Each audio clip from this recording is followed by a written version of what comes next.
Good evening. Good evening.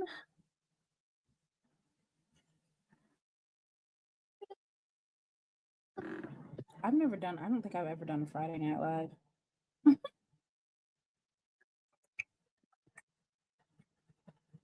Nope, I've never done a Friday Live.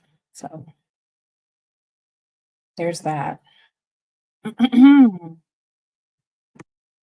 put it on there.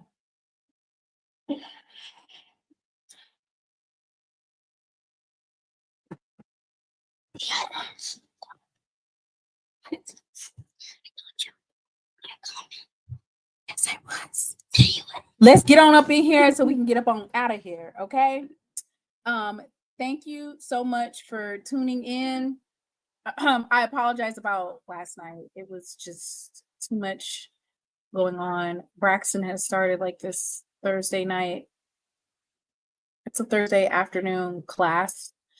He's learning how to code and stuff like that, and so he has to be on the computer from 4:30 to 6, and I was not able to do all of my slides, but they are complete tonight.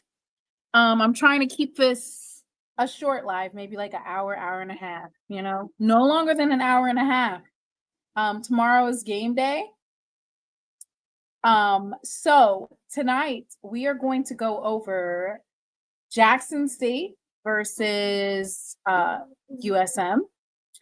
We're going to just walk through. I mainly want to focus on Jackson State's defense because for me, I feel like that is where we're going to get our bread and butter at, is our defense.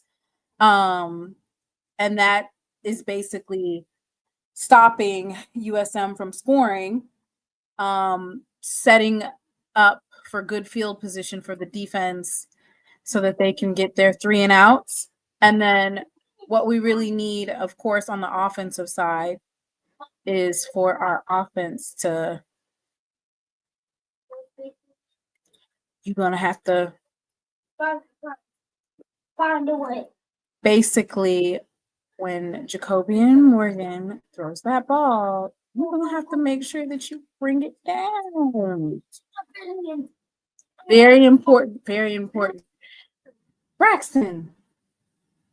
The reason why I'm going to focus mainly on Jackson State versus USM and then Southern versus Alabama State is because I feel like out of all the games that are going to take place this weekend, these are going to be the 2 most competitive games, right? In terms of being able, well, maybe Prairie View and the other, but I wasn't really interested in that game. I don't even know their name. URT something.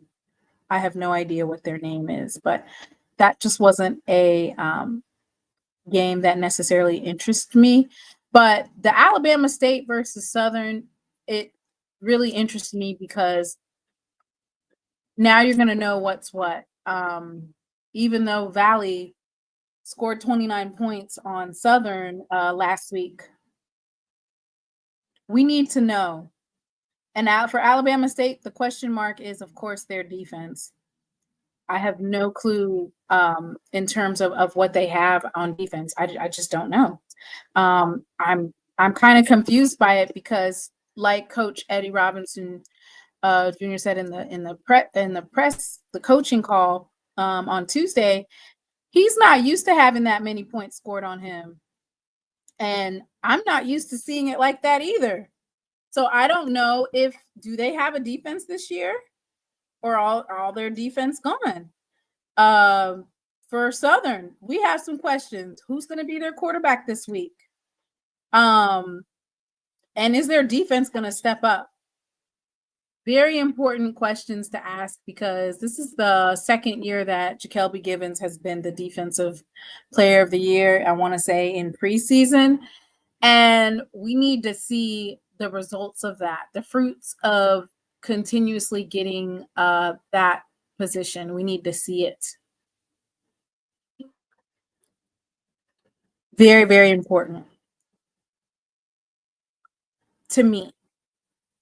So I've picked out my players. Some of them are going to be recycled. Oh, Lord.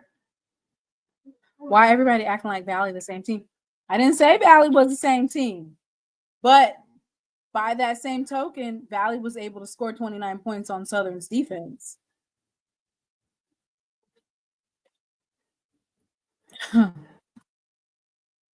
And we can definitely talk about that. See, the Southern game, me personally, the Southern Miss game, I didn't want to talk about it. These folks have been cutting up. You guys aren't even worth the air that we breathe. Like, be grateful.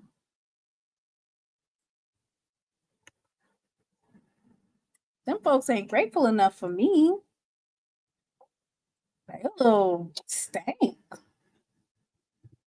Too stank for me. Casio, I absolutely will be addressing it. Did you not just hear me say that my main is the defense? USM fans want y'all out. They broke from the Berg want a party. Trust me. Lord have mercy. Why do they want us to leave? Here's my thing. It's like you want to take our money. I seen some folks say that they want to go by the tailgates. Oh, because the food is so good. Ma'am, what makes you think you was gonna get a plate?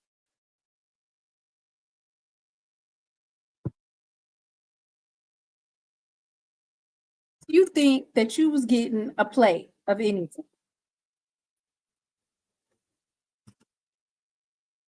These folks are out their minds. Okay, I don't know what to say other than you think you finna eat at our tailgate. Wait a minute. Not how y'all talking.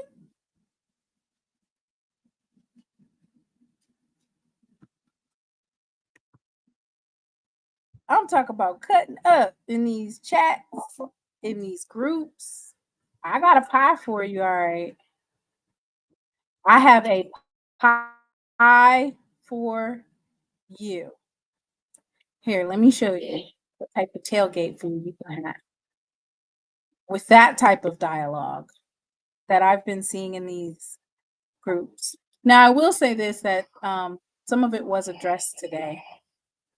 Said they bring in their Tupperware so they can eat on our food for a week. What? Who said we share our food with you? You can get some tailgate food. You can get some tailgate food.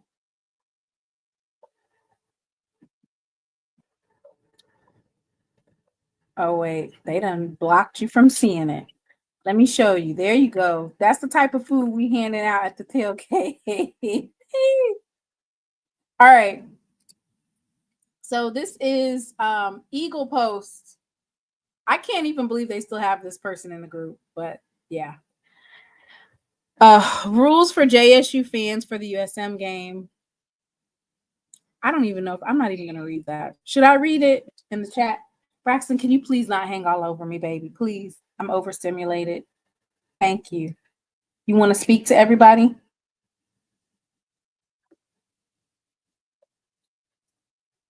Okay. Yeah. So let's not do that.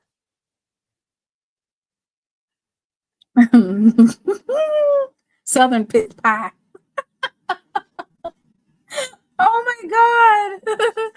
Y'all not getting none of our tailgating food. No tailgating food, okay? Don't bring your Tupperware. Don't bring your Tupperware.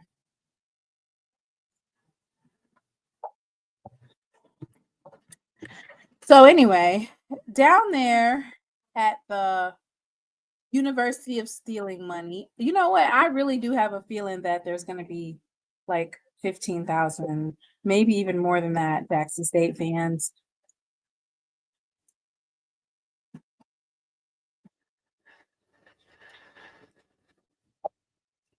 JSU only. Um, so, okay, so I just want everybody to be cognizant of how these folks feel about us. So this is one of those situations where you're walking inside they trap and we finna take over.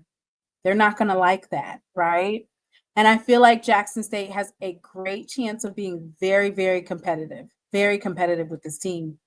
Um, I feel like it could possibly be a very close game, but that is depending on Jackson State's offense. I kind of feel like the defense is there, right? I don't think we'll have a problem with the defense at all. I really don't. Um, I feel like the defense is there. And I'm excited because um, I really, really feel like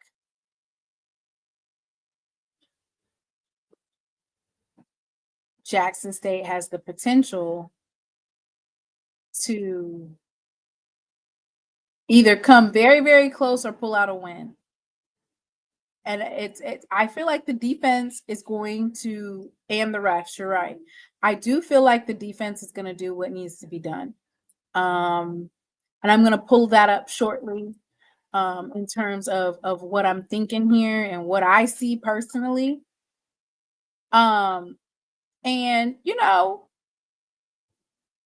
I think that's all we really need is that has to, but it has to be there. Like you're going to have to step up offensively. I'm excited because Jackson State, for the most part, was real vanilla on offense. And when I look at the blitz packages that we had in rotation, it was nothing too like, you know, I feel like the Coach Quinn has so much more in store for us. Um, so whoa, y'all are clowning in the chat. All right. So let me go ahead and pull up my stuff. All right.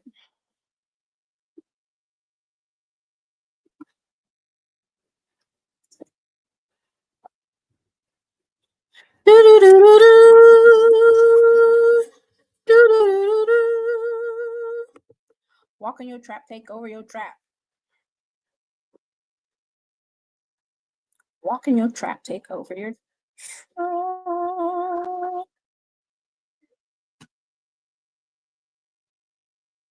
Okay. Let me pull this up, y'all. I is it too much if I say that I need some defensive touchdowns? Is it asking for too much if I say I need a pick six or a safety or a fumble recovery for a touchdown? Am I asking too much of our defense? Me personally, I would challenge our defense to do that. We've done it before in terms of the safety, in terms of fumble recovery for the touchdown. So I would definitely have to put that out there. Whether it's our special teams, our defensive line, I would definitely encourage it. All right, y'all. This PDF file was way too big, so I had to like pull up the video. All right. So, like I said before, the offense has to make plays, right? Looking at Southern Miss and their last game, right? Mississippi State was able to run the ball. So I'm going to go ahead and read those stats out for you. I'm not going to say they're soft in the middle, but hey, I feel like our offensive line can make some space, open it up. And I feel like our offense is dynamic, right? Jinsey said that they did utilize 2 tight ends this past week. So I like that. I like utilizing 2 tight ends, 2 running backs. You know, you can have Jinsey, Marvin Landy,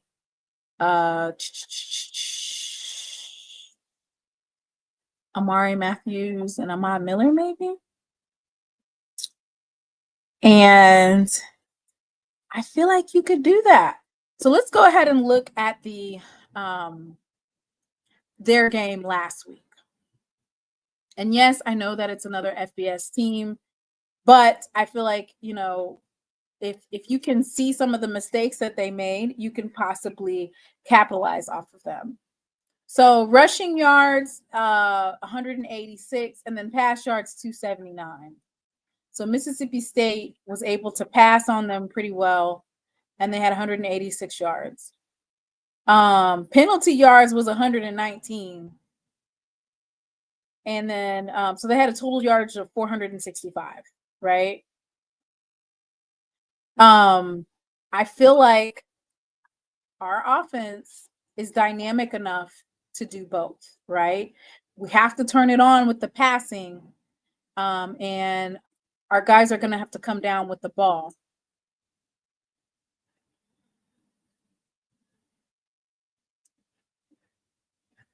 Jacoby and Morgan is, you know, just as dynamic as he went to Syracuse.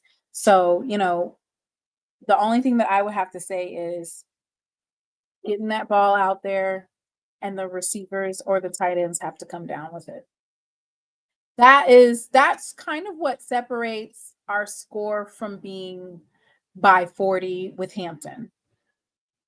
The separation was literally the catches, the lack of catching, right? The lack of bringing the ball down. If you bring those balls down, if you catch them, I think that score actually gets way out of hand. So here's the thing. One thing that I will say about our offense, we do have some new receivers in the room. So you have Shamar Savage, you have Nate Rembert, and those are 2 wide receivers that you're immediately expecting to make an impact on our offense. But we have some seasoned receivers in the room. Eric Simmons, Kobe Paul, Jonas Bertillion. So you have some seasoned receivers that have been here for a while. So in terms of like gelling and stuff like that, I don't really think that was what was wrong on Saturday. You guys have played all the way up into the Celebration Bowl, and you've played underneath the same offense. You've played against the same defense. So it just, you know, you got to catch them. That's what it is. You have to catch them. We saw Nate Rembert great in those intermediate passes. He's able to. He reminds me kind of like a Warren Newman, if you guys remember him from a couple years ago. That's who he reminds me of. No, not too much with the shake and bake. Ahmad Miller. Listen, our running back room, which I went over, I want to say on Tuesday. Oh my God, it is so deep. But I want to see more of Ahmad Miller and Amari Matthews. Amari Matthews, because he's going to be great for 3rd and short, 4th and 1, or, you know, in the red zone when you're trying to punch that ball through. He's going to be great for those types of opportunities. Ahmad Miller was so shifty. I think he was actually a surprise to everyone in terms of, well, at least maybe not to people close in the program, but in terms of his shiftiness, his speed, and just being able to see him finally get that chance to get out there. I'm excited. We have Nate Blount also, and we don't know if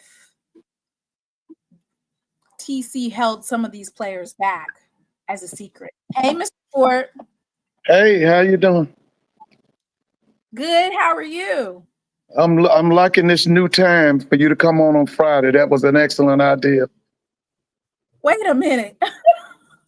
Yeah, this is great. No, this wasn't one of those. This was one of those. I didn't come on Thursday, so I'm coming on Friday. Yeah, you need to consider Friday. Friday's a great day. Friday evening, and then you start You at want to be 8:30. up all night talking about football. Yeah, that's right. Now then you start at 8:30. What time did you start? I started at 8:30. Yeah, that's a good time. You need to look at that. There's so many other shows, Mr. Ford. No, baby, you got to listen. You got your own following. I can listen to a lot of shows. I know when you come on, I'm listening. I'm going with you. Okay, you got loyal listeners. Ooh, they're not used to a Friday night. They can change. Cause Friday night is better. I'm telling you. Everyone was asking where you were on Tuesday. No, I was looking for you. It didn't come up on my phone. I was looking for you. I was there. We were here. Okay. Hey, Brandon. What is Dr. Kanish on here? Hey, is Dr. Kanish? If you're not on here, come on and join in. Okay. Where's Miss Ashley? There's Miss Whitley. Miss Whitley, I'm sorry. Miss Whitley. Miss Mary from FAMU.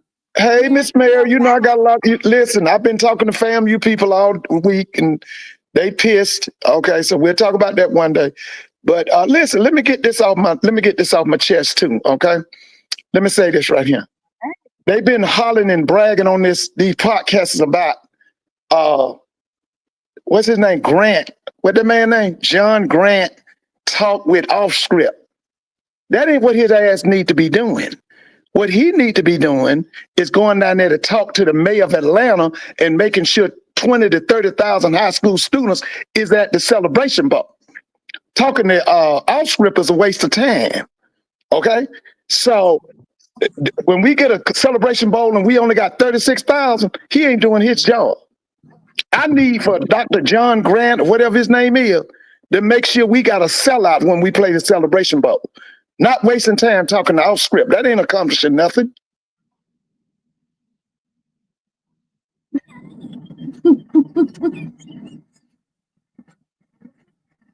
You making up for Tuesday, Mr. Ford? Yeah, that's right. Because it's been okay. Okay. And let me say this right here.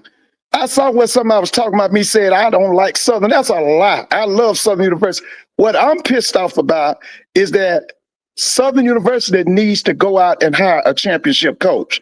That's what I'm mad about. That's what I'm mad about. Okay, I love Southern. I told people over and over, Southern University is a school because of legacy, because of history, and because of geographical location. They can win a championship in every sport. Southern can do that. Okay? But see, here's the thing. Now, always remember this, and I try to tell people this all the time. Championships start in the president's office. And I'm going to say this, and I know some people are going to be mad with me about this. Southern ain't had a dynamic program since Dr. Dolores Spikes. Okay?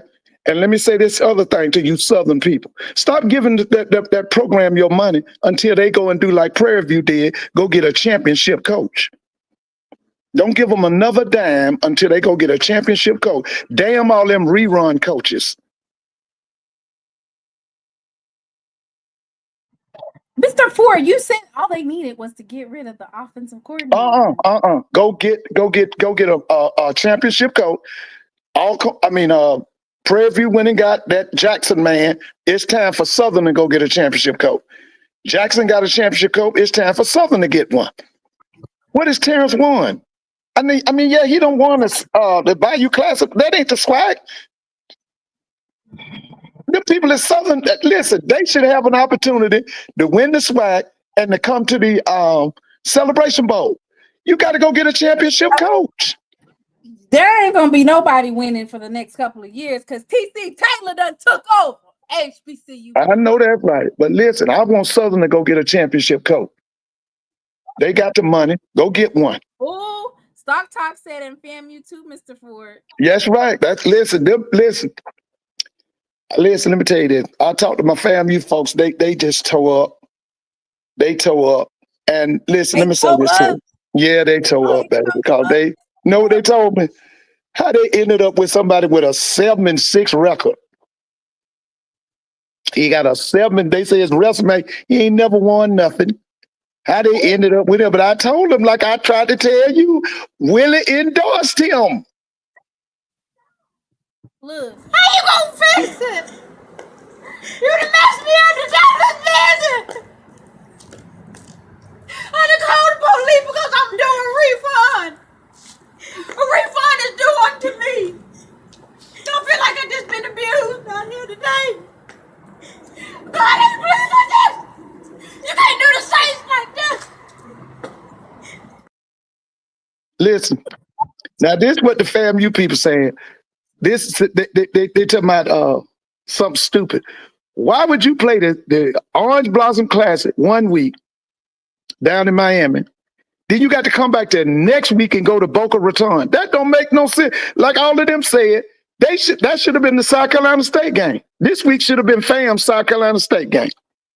That's what most of them would say. Should have been the South Carolina State game. But you know what? And this is no shade, but Mr. Ford, that is the reason why. And y'all can say what y'all want, but Miss Tiffany Don pulled from the OBC because they wasn't getting the better deal. But also they had to play. They had to play in Miami the very next week. Yeah, that's what they mad about now. How much you Orange Blossom Classic, then you're going back to Boca Raton to play again. How much sense do that make?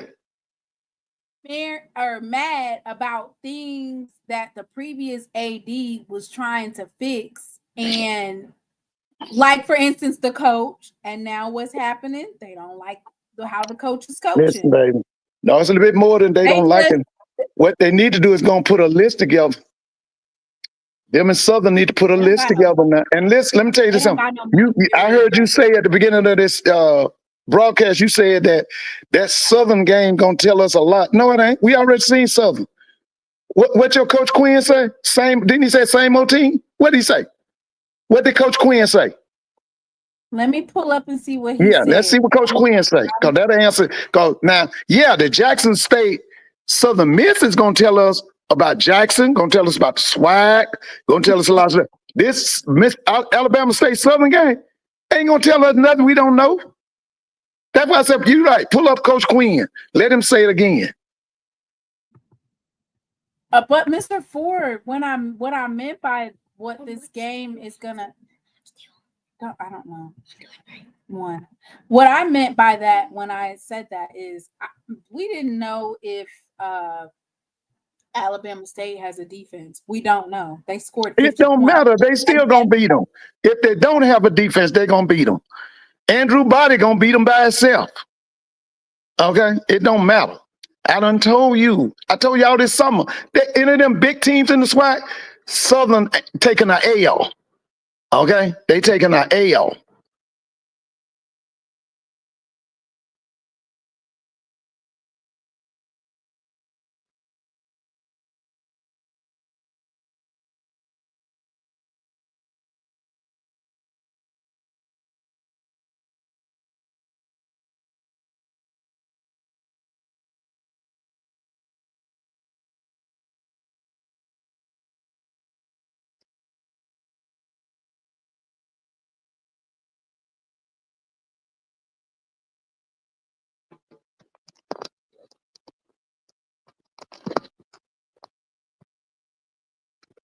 I'm sorry, can you hear me? Somebody let me know if you can hear me.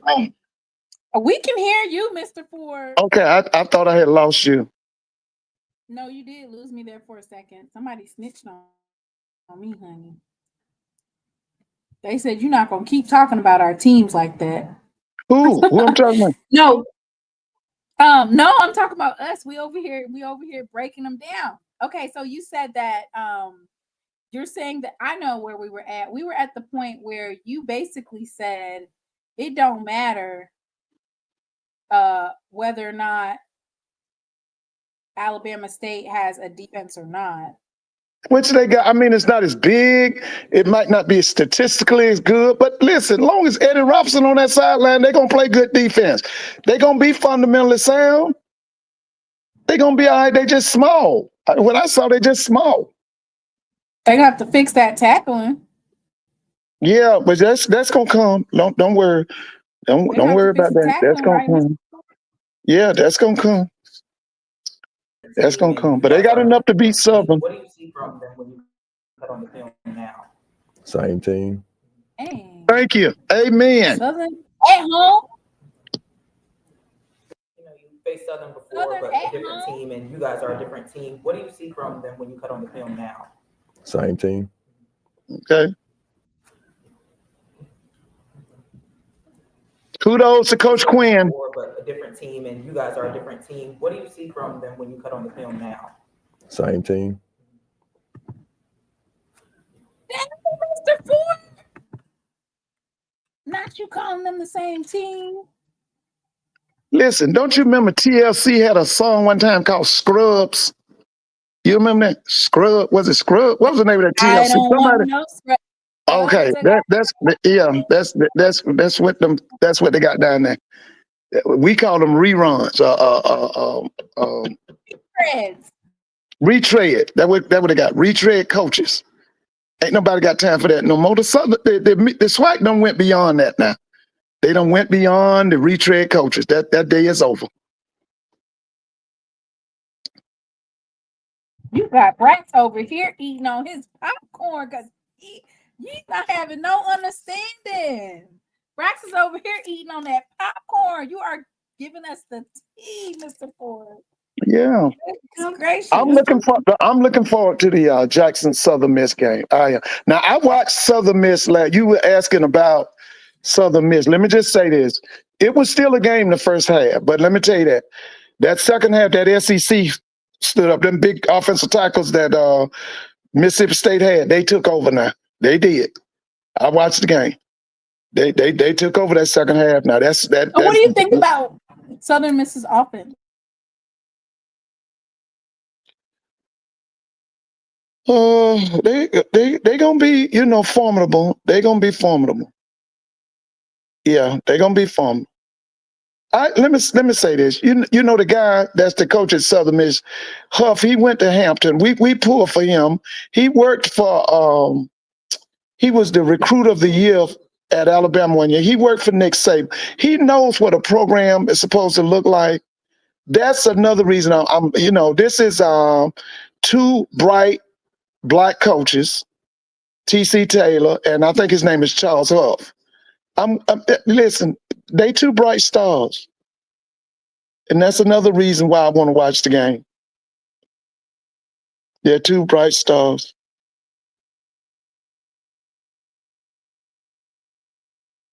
So this is what I basically, for me, when I that's one of the reasons why I couldn't come on yesterday is because I didn't have all my slides done. This is the thing for me. When it comes to keeping this game close, we're hanging our hat on the defense because the defense has been. And by the way, is Williams? He ready? Or is he still injured? I'm putting him down. I got him down as playing. Okay, I was just wondering. Because now I didn't watch the Jackson versus Hampton game in its entirety, but I did watch a lot of it. It was a great game. Let me say it was a good game. Jackson stood up like a champ because that's what you're supposed to do. When people challenge you like that, you're supposed to take them out, and y'all did. That's that fourth quarter. Y'all took them out. Now that far as that Miller, what's his name? Miller. Ahmad Miller. Okay, he act like he want to go pro. I'm gonna be honest with you. It's obvious that I know, but I'm just saying from what I saw of that run and all, he act like he want to go pro. And another thing you can see in him is that off-season training, what you call that guy, Coach Beef Nim and all that, them folks doing their job. They doing their job. Because he's added some things to his game. he's brought some more things to the table. And that other kid you've been asking about, I was wondering, that Davenport kid looks good. Listen, y'all got a kickoff return man. Last name is Simmons. Tell me, now that kid look good. Who is that? Where's he from? Let me pull him up because Yeah, tell me, because listen, one of them runs he made, they killed it. A boy made an unnecessary block on a kickoff. That was a beautiful run. His last name is Simmons. Mr. Ford, he has been on our roster since Dion, actually. Now, where's he from? And how many years I after? want to say his dad is like a mayor or something. Hang on just a second and I'll get it for you. Oh, he looked good. That's number 17, right? Yeah, let me get it for that kid looked good, baby. That kid made that kickoff. Then the one he really. Oh, that's what when you talk about us being deep and us having that type of talent. Yeah. Eric Simmons, he's from Greenville, Mississippi. He went to Greenville High School, 5'10", 179. Eric Simmons, and he's a wide receiver, but he has actually been in the program for a while. That's why I said Javancy is turning the special team up a notch. Yeah, he is. You're right. But like I said, that first kickoff he had, they killed it with an unnecessary block. That was a beautiful kickoff return, I think it was. And he had another one. Yeah, he did it twice. Yeah, that's what I'm saying. That kid gonna be dangerous all year. You know what? If it's a better return man, I want to see him. Because right now he the best I've seen. That kid's something else, man. But that just goes to show you the talent that Jackson State has. Oh yeah. In terms of, it also shows you that our special teams. Eric Simmons also had a hell of a tackle on one of the Hampton kick returners or the punt return. He tackled that young man hard. He tackled him to the ground. I said, "Dang, Eric, you didn't have to hit him like that." Who is the kid number 9? Defensive player. Who is that? Let me see. He's number 9. Washington. Let me see. I think he's like a defensive lineman, defensive end. Oh, not number 9. Number 9 is was not, it? I want to say BJ Washington, but let me make Wait a sure. minute. Who is Quincy Ivory? What number? Who is he? Oh, okay, yeah, Quincy. Let me see. Who is Quincy Ivory? Quincy Ivory is the defensive edge. Okay, what's his number? Yeah, number 9 is BJ Washington. Okay, what is Quincy Ivory's number? Let me pull up Quincy. I got him. He's number 6. Okay, both of them are men. Those are men. 9 and 6, both of them men. They men. Yeah, Quincy Ivory is definitely on. When I did the offensive players that are going to have an impact, I basically had Nate Rembert from Valley. You know him, Mr. Yeah, Ford. I know who that is. Yeah, he was good with the. He reminds me of Warren Newman. And yeah. You had Ahmad Miller, which you just talked about. I had Ahmad Matthews. Yeah. 3rd and short and 4th and 1 as being, that batting ram to get them across. Marvin Landy. Jincy said that they were playing some too tight plays. Well, I love that. I believe in too tights, babe. I love that. That big run that Ahmad Miller had, he said that there was 2 tights out there on that play. Oh yeah. Listen, baby. 7 is greater than 5, baby. 7 is greater than 5. And Jacoby and Morgan just has to not, I want to see him bring down some of those passes. I really, if they're able to implement the passing game, I think that we have a shot to actually come out with a win or keep a very, very close game that's going to be down to the wire if we're able to implement that. He got to have a big game now. He got to have a big game. Now, like I said, it's up to TC how you're going to use him. But he got to have a big game. Y'all cannot win without him. Used to go to Valley. Who's that? Valley. Quincy Ivory, What number is he? the one that That's you was it. just talking about. Yeah, I'm telling you, that 9 and He 6, used to them be a men. quarterback. He used to be a quarterback. Oh, where's he from? He is from Texas, and Oh, he's from so Texas. he went to Valley, and then he went to a community college, and then he went to Florida. Okay. And he was at Florida, and Callie James was like, I guess his coach at Florida, right? Yeah, yeah. So then Callie James goes off to Western Kentucky, but Quincy Ivory stays at Jackson State. Good for Jackson State. Yeah, because he's a dog, right? Yes, he is. I'm telling you, 9 and 6, they dogs.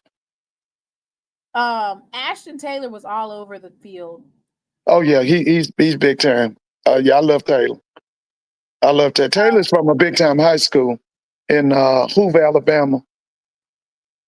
Our ace in the hole, of course, is Donovan Warren, and that's our punter, making sure that he keeps that ball close to Southern Miss's red zone, so we have a chance at a safety, or it's easier for the defense to get 3 and out. I will say this, and I felt like at the Hampton game, I felt like we were on the field a lot in terms of the defense. The defense was on the field a lot. For this particular game, that can't happen. They're going to need the rotation, and they're going to need the rest.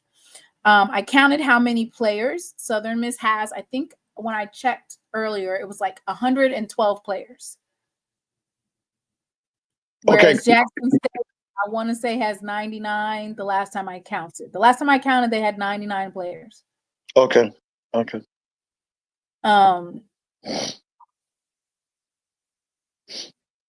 Which I thought they were supposed to be down to 105. Well, when you got that many players, it's a war of attrition. Maybe it's a war of attrition, baby. When you got that many players, that means you can play 60 players in the first half. Yeah. Yeah, you can play 60 in the first half.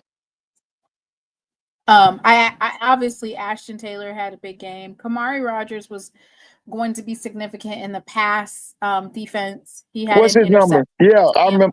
What's his number? He's number 1. You know, he's from tough. Mississippi State. He's tough. Yeah, and he's real tough. Dad is Marcus Rogers. Yeah, he's tough. I saw he had an interception against Hampton, right? Yes. Yeah, so he's tough. He's tough. Yes, Number he is. 9, BJ Washington. He hasn't had an interception yet, but he had one in his first year at Jackson State. He had a couple. So we're expecting BJ Washington to do really big things.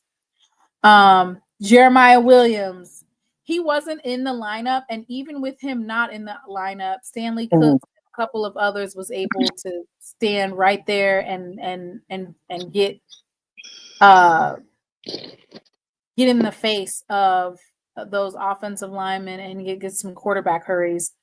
Kanye Varner is from Alabama State. I didn't put him up here, but what was his number? Varner, let me see. He didn't play. Oh, okay. I can tell you his number though. I'm thinking that's a kid. He wore 44 for Alabama State. Isn't that the kid that wore? Yeah, he can play. 6'3", 240 pounds from Jonesboro, Georgia. I remember him. He transferred from Alabama State. Can you imagine Kanye Varner, Jeremiah Williams, Quincy Ivory? Who else we got over here? I'm trying to see 2 edges coming blitz. Ashton Taylor, Tamon Wells, and Stanley Cooks had a party. I mean, they was eating. They were feasting. John Brown, like we have so many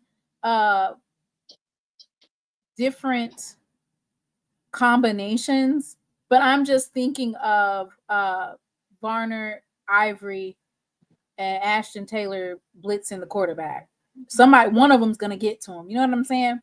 Oh, yeah. And I think that's going to be very important in disrupting the pass game for USM's quarterback is the blitz packages. I like the way that they do this little dance where you don't know what's what. They'll start in one position and then they'll do some type of switcheroo, and you don't know who's blitzing and who's going to stay in the dirt. So we're going to definitely put on a show. I will say there are, I want to say 70 new players at USM. So it's kind of to Jackson State's advantage that there's over 70 players and they're all trying to gel.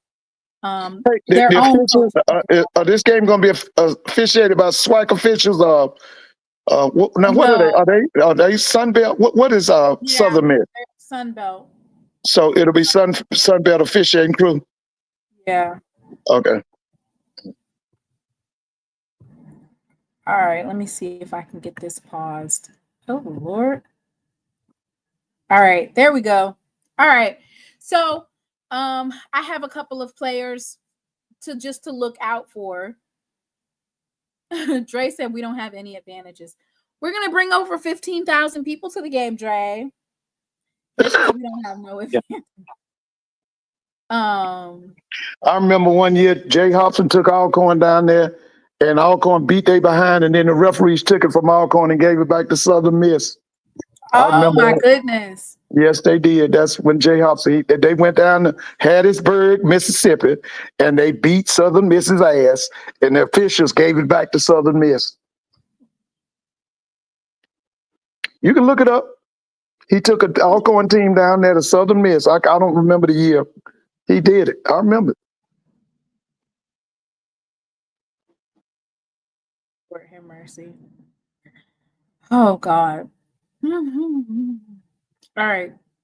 So these are the folks to look out for. Good God Almighty. Michael Montgomery is 6'4", 250-pound linebacker.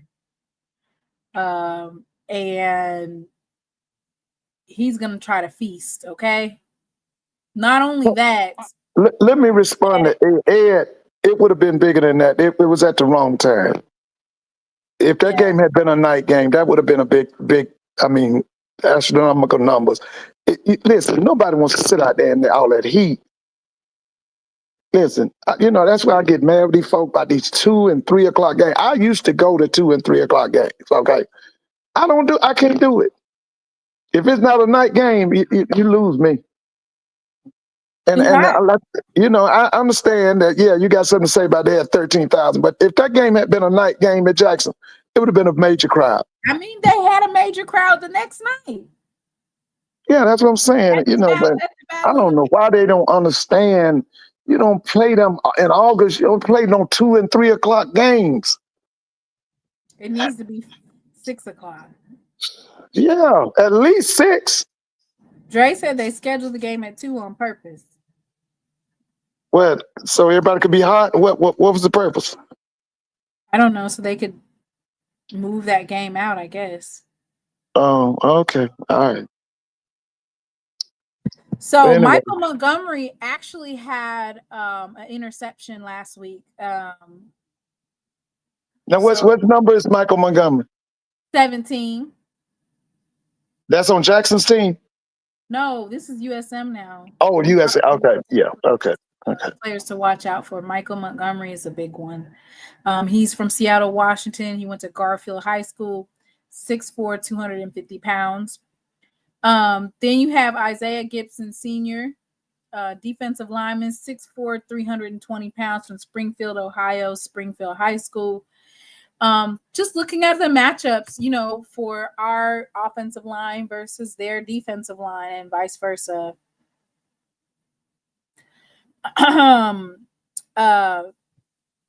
When in terms of their offense, it was limited. They only had 17 points on the board, right? But they have a running back, Jeffrey Pittman, 6'1", 215 pounds. He's from Taylorsville, Mississippi.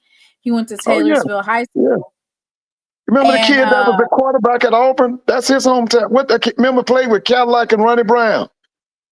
Remember Jason Taylor or something like that? He was from Taylorsville. Yeah. Yeah. Well, he seemed like he was dynamic and shifty. He had like a 30-yard run against Mississippi State. And going back to the Jackson State game, in the first quarter, that dropped coverage. I don't know if there was a linebacker that missed it, that their running back was able to get through that gap and he went or was it not their running back, the quarterback. You right, bro Hunt. That's him, Jason Campbell. Yeah, that was his name. Thank you, bro Dukes. That's right, Jason Campbell. He was from Taylorsville. I think his daddy was a coach down there or something. Who's supposed to be at JSU? Yeah, so USM definitely has some size on them. So you know, what's the size of the offensive line? You got that information? Yeah, I'm getting ready to pull it up. But okay. Jeffrey Pittman as a running back is 6'1", 215 pounds. That's good size. That's good size. Sean King is 6'5", 230 pounds. He's a tight end from Gainesville, Georgia. Oh, okay. Okay. That's one of Braylon Braxton's targets was Shane King, the tight end, and then Jeffrey Pittman. So those are two offensive players that Kamari Rogers, you know, BJ Washington, our linebackers, Reed Pulliam, excuse me. Of course, then the quarterback, 6'2", 230 pounds, Braylon Braxton. So, you know, they have some offensive pieces. They have some defensive pieces. They have, in terms of numbers, of course, they have. What's the average weight and height on their offensive line? Yeah, let me pull that up. Yeah. They got 6'6", 6'7" offensive line. What they got? We do. I want to say they're actually, overall, I want to say that we have them, as far as height goes, I want to say that we actually have larger offensive linemen. Okay. So, okay.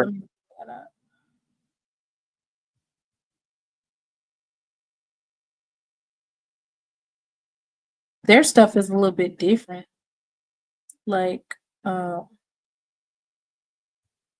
okay. So let me go to their position.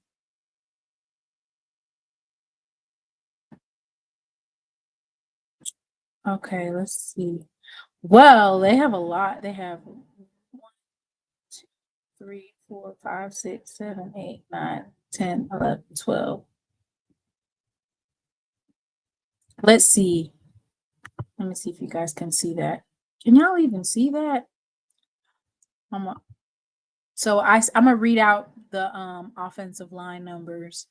Yeah. 6'3", 6'1", 6'6", 6'4", 6'4", 6 foot, 6'3", 6'7", 6'4", 6'6", 6'5", 6'4". Oh, I'm talking. These are the starting linemen, offensive linemen. 6'1", 6'5", 6'4", 6'3", 6'3", 6'2". Oh no, 6'3". What's the size of the tackles? The tackles. That's Let me get the starting. I can get the starting linemen. Yeah, I want to know the tackle size.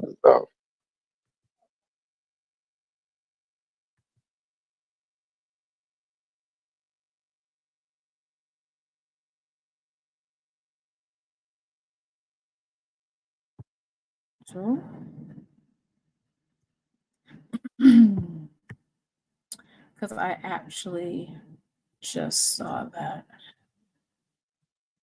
Let me get that game book ready for you. Nope, not in the game book.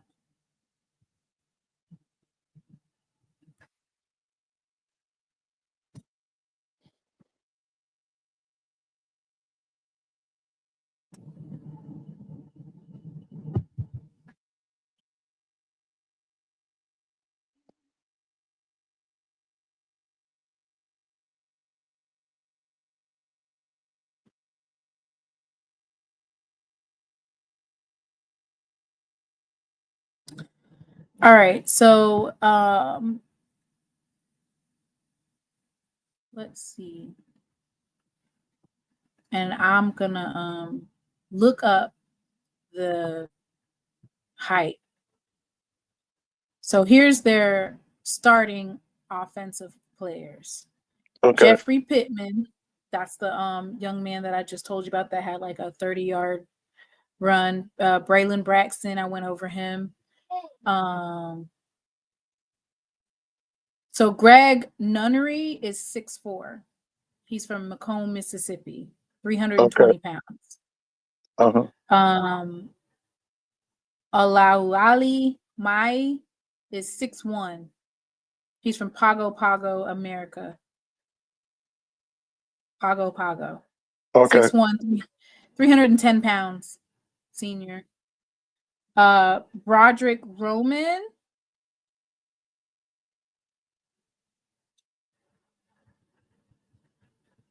(6'1", 300 pounds, from Lansing, Michigan. Okay. Luke Rogers.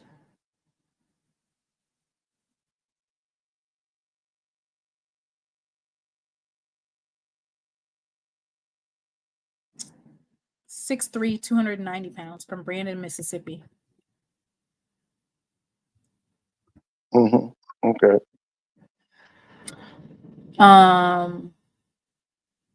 And then Hayes Creel is 6'7", 320 pounds. Now listen, Blue on here. Hey, Blue, how long is it gonna take Huff them to win this Sun Belt? Is it this year, next year, the year after? How long it's gonna take them?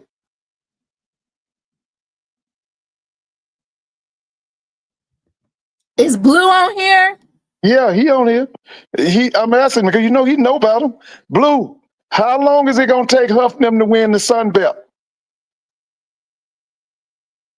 This year, next year, the year after, or never?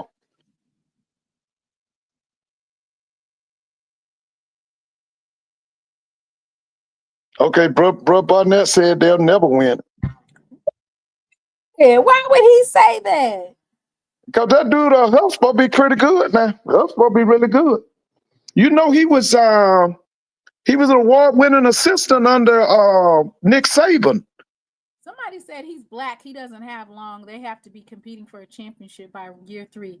Southern Miss ain't competed for a championship for over 20 years. No, I don't know. Last time I remember it, wasn't it that guy that's up there with the Baltimore Ravens? Remember? Lou said no idea, probably never. He'll leave after his first good season. Oh yeah, I can believe that. But listen, remember the guy? He's the offense coordinator at with the Baltimore Ravens. He was at Southern Miss. What's his name?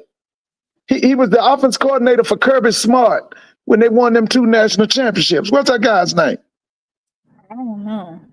Yeah, you do. Everybody know him. He the one he's behind Lamar Jackson. There you go. Thank you, Todd Brad. Monken? Todd Monken. Didn't he have some good teams? Ed.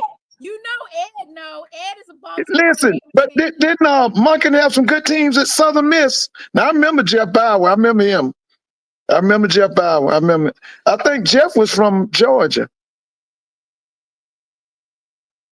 But hey, Blue, didn't Todd Monken have some good teams down there?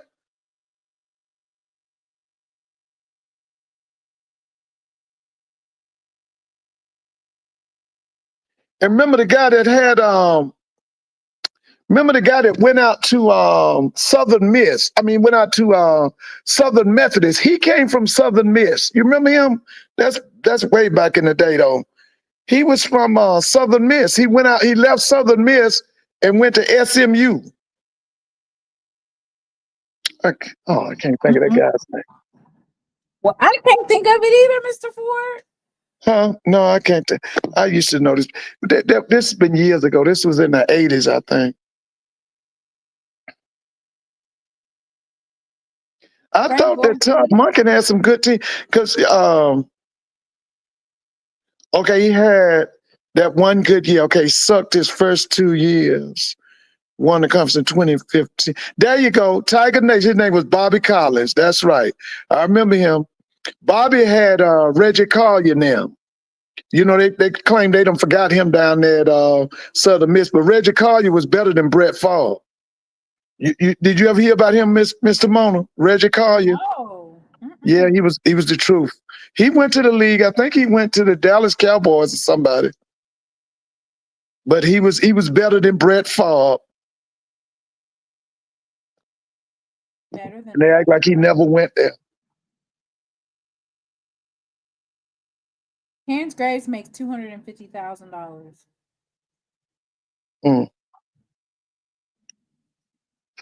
I can remember they did act like they was going to do big time. I remember that, Mr. Ford, and then they said we can't afford it. Listen, I could name several people could come down there and they'll take less than that and they will win. Okay. I've told you don't want to say it. I know you can't say it, but listen, Southern's problem starts in that AD's office. He doesn't know what to do as far as being an architect over a championship team. He's out of his league. He doesn't know how to do it. He doesn't know how to. I like it. He tore up that program, but like I've told you over and over, he doesn't know how to fix it.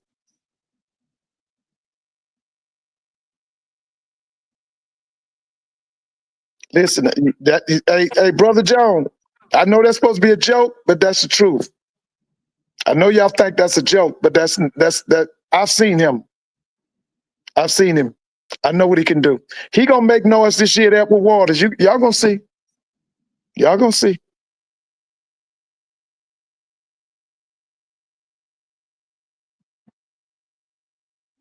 Or okay, so let's move on to Sutton and Alabama State because I got questions. I mean, I didn't get to ask any questions. Mr. Ford, did you listen to the coach's call? No, I'll try to do it in the morning. You know, on Saturdays I start off with Perry. From Perry, I go to. Mondays, but it was I'll do it. I go with Perry in the morning when I do my walk, and then I go with Carlos them at 12, and I'll try to do the coach's call after that. But let me say this here. Hey, Blue, give me 3 names, man, for Southern. I know you. What about Matt Leone? You know you pushing him. Would you want him at Southern as a head man? Give me 3 names, Blue. Oh, they're putting Blue on the spot. Yeah, because he in the Blue, he knows put his Blue stuff, on man. the spot. Yeah, because he know his stuff. He know his stuff. Yeah, put him on. So Blue, we know you like Matt Leone. That's 1. Give me 2 more.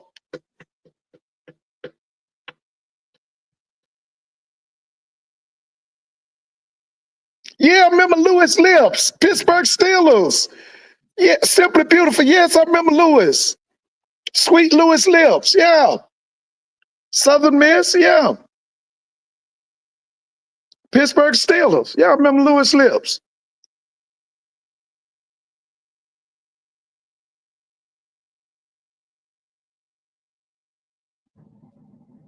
It ain't no 2 more. They said there's not any more 2.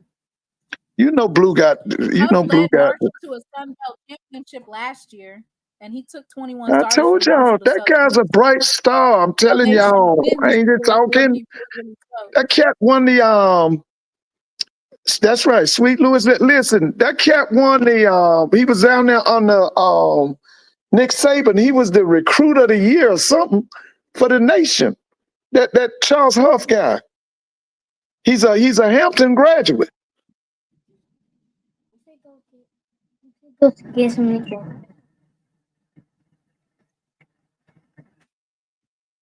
Lewis Lips. I saw a little film of Edward Waters versus Savannah State. Edward Waters broke the game open with a 40-yard scoop and score. No, I do not. Listen, I don't know, but I like this guy, this Jenkins guy. I always have. I like him. I followed him when he was at Bethune-Cookman. Brian Jenkins? I followed him. So you're saying I don't want to have this discussion, and I mean I don't want to say anything. I feel like Terrence Graves is going to put Fred McNair at offensive coordinator, and you're going to see a change. Okay, all right.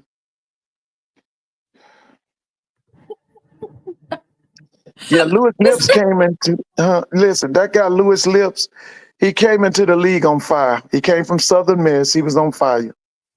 He was with the Steelers. I remember him. Lewis Lips. I don't think he played with Bradshaw. He played with Cliff Stout and them other guys. Was it Bubby Brist and them? I remember Lewis Lips. I remember him. He was tough.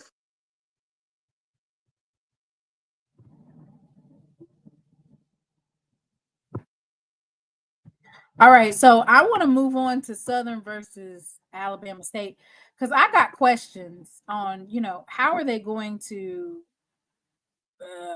do this offense? Like, cats out the bag. So they're going to be looking to put a linebacker on as a spy on Andrew Body at all times. I would think, right? Yeah. They'll do a spot. Yeah, without a doubt. So with that being said, now that it's out, the cat's out the bag in terms of knowing that, okay, this young man is gonna run for it, or whatever he may decide to do, they're gonna switch it up a little bit. They're not getting ready to let him go through those gaps like that. Well, I mean, they might even put I was gonna say they have Horatio.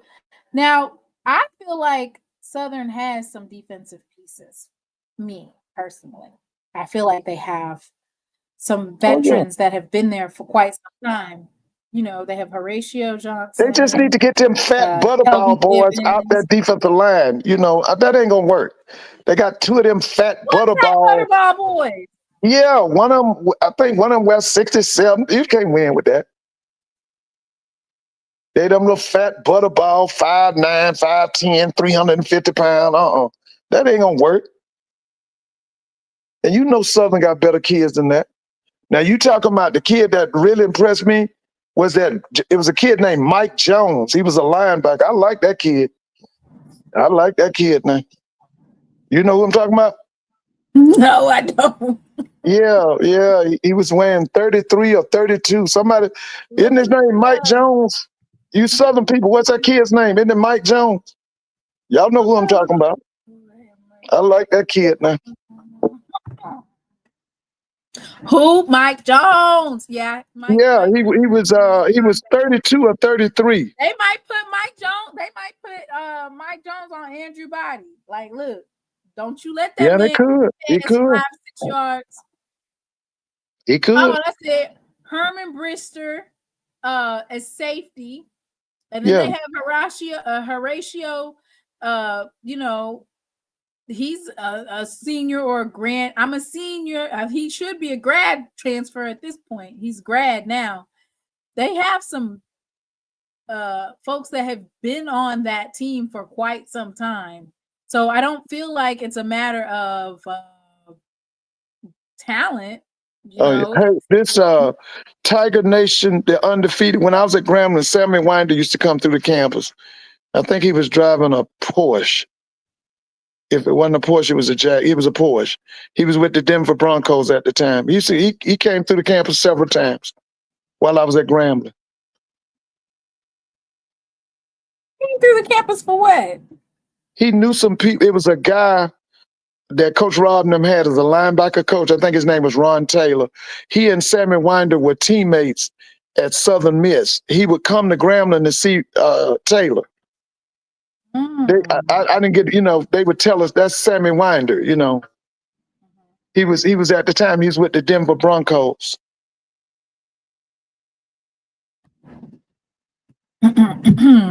So first let's do Alabama State, which I know you said that this isn't going to tell us a lot, but for me, it's going to tell me a lot, especially for Alabama State.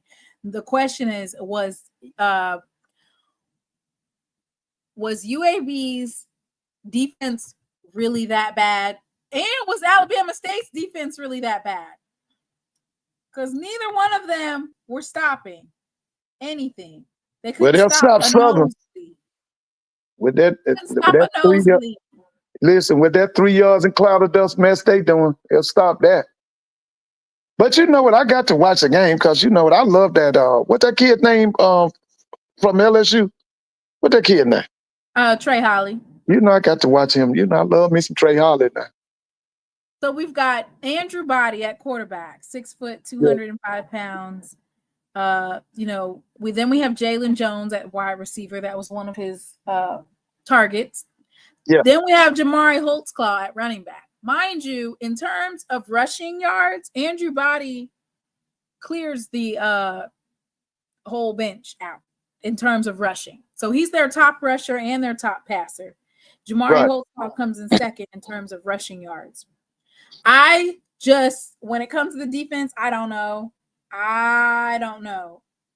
DeMarcus Cunningham, gone. Kanye Varner, gone. Like, Bubba, gone. Like, a lot of those key defensive players have exited out of Alabama State. They have a younger team, and I don't know who those defensive players are. I have question marks by them because they weren't making any type of stops. So the question is, were they not making stops because it was an FBS team, or were they not making stops because they don't have a defense?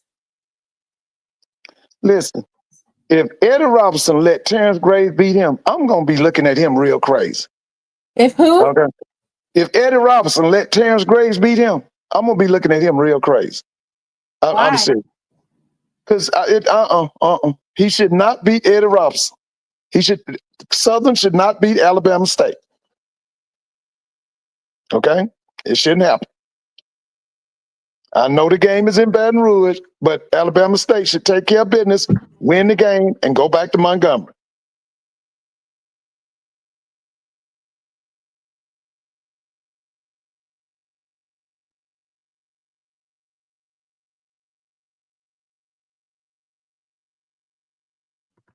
Oh, okay. Well, listen. Yeah, I feel like they couldn't stop a nosebleed in terms of both of their defenses were absolutely atrocious, but it was an FBS team, so then it's kind of like they were lighting them up offensively. I was like, damn. So we're gonna see. So that's my question. And now that they know that Andrew Body is basically the entire offense, are they going to shut the offense down? If you shut down Body, you shut down the offense. Yeah, well, I mean, they on his back. But one thing I do like about Andrew Body, and this is one of the things they used to always tell us when you're analyzing a quarterback, when the play breaks down, how well do they operate? And he's one of them guys, when the play breaks down, but he's going to run. He can throw it too. He can run and throw. But that's why I look at him. He operates well in chaotic situations. Black fan said we did stop UAB at the goal line. That was the best we showed defensively. As Southern, SWAC fan says we did stop UAB at the goal line. That was the best we showed defensively. So basically, he's saying that they do have the red zone defense available. As Southern's defensive coordinator, Henry Miller, what he's going to do. Coach Miller, what do you plan on doing to stop Body? Are you going to put a spy on Body? Oh, you know that. He's going to do that. I mean, he literally is the offense. Listen, shut Andrew Body down. Listen, if Southern doesn't have a push from that inside, if they're going to go with them fat butterball defensive tackles, okay? Not the butterball. Yeah, butterball defensive tackle. Andrew Body's going to have a field day. You said the butterball they ready for Thanksgiving. Yeah, you seen her. I saw him here in Atlanta. But anyway, listen, like I'm going to say this again. If Eddie Robinson is beaten by Terrence Graves, I got a problem with Eddie Robinson.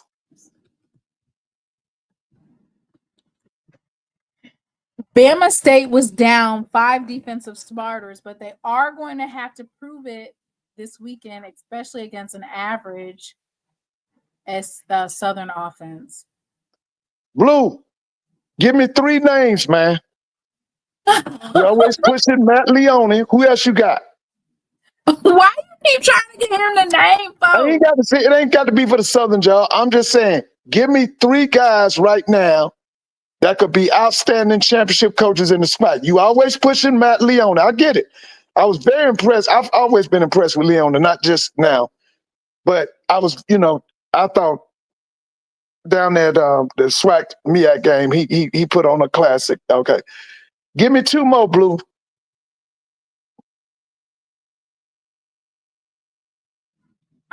For me, I feel like Southern is loaded with talent.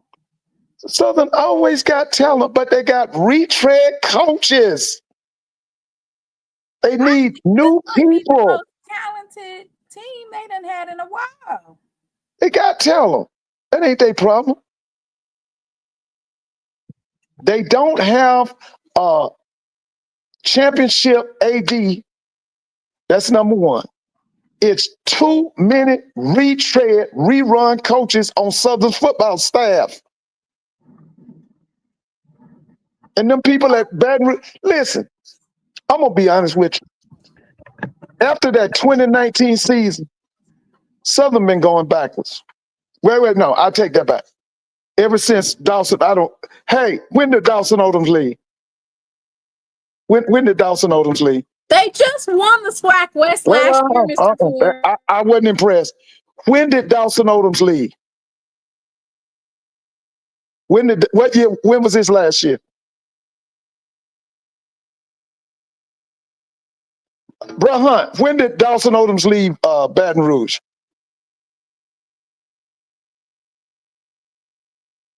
Okay. Ever since 2020, they've been going backwards. They've been going backwards. They can win the SWAC West every year. That's a lie. That's a lie.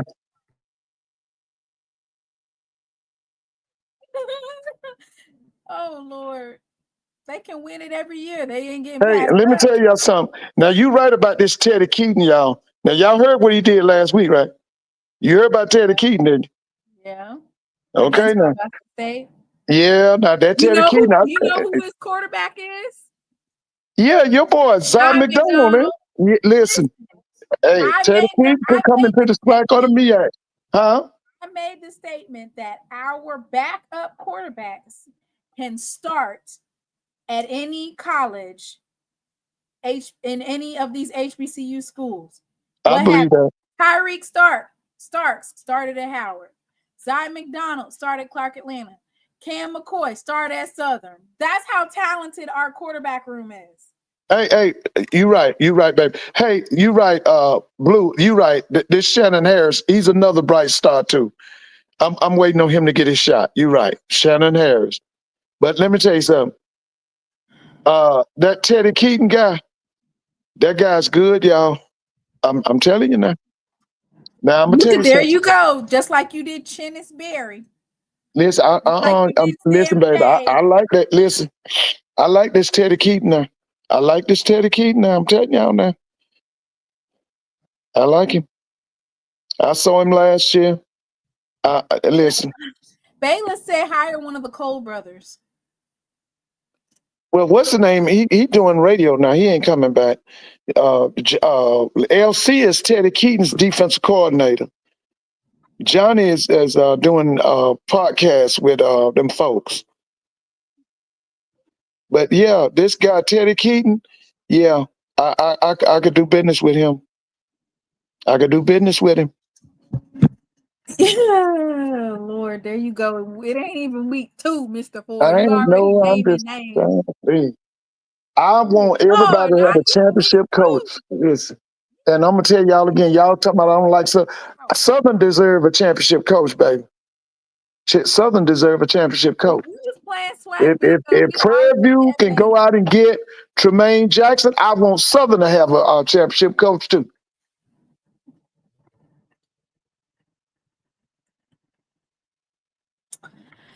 Ain't even week 2. You done already hung up a couple of folks' cleats. Tell them, hang it up. He right about that Shannon Harris, though. I think Shannon Harris, yeah, I think I'm looking forward to it. I hope we can get him in the SWAC, MEAC, somewhere. You hoping we can get it? Yeah, I think he's ready.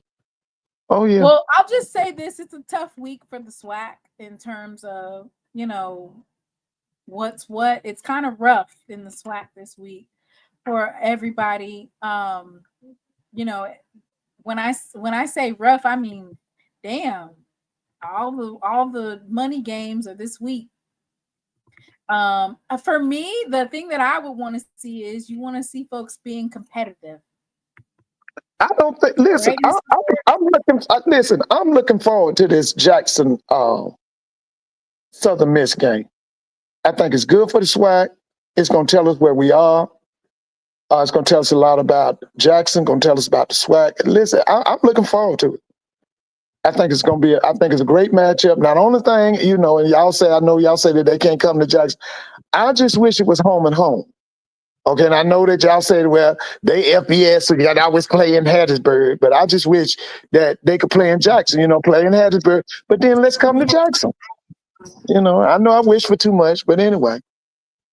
Yeah. All right, so we got Bama State Tigers. DJ 85. How can you say it don't tell you anything when you're going up against a program? You're going up against a program you're going to be recruiting against. I just told you two bright coaches. You got Charles Huff, you got TC Taylor, and then you go say, so what you just, okay. Okay. So I was about to say, you just being effeminate, right?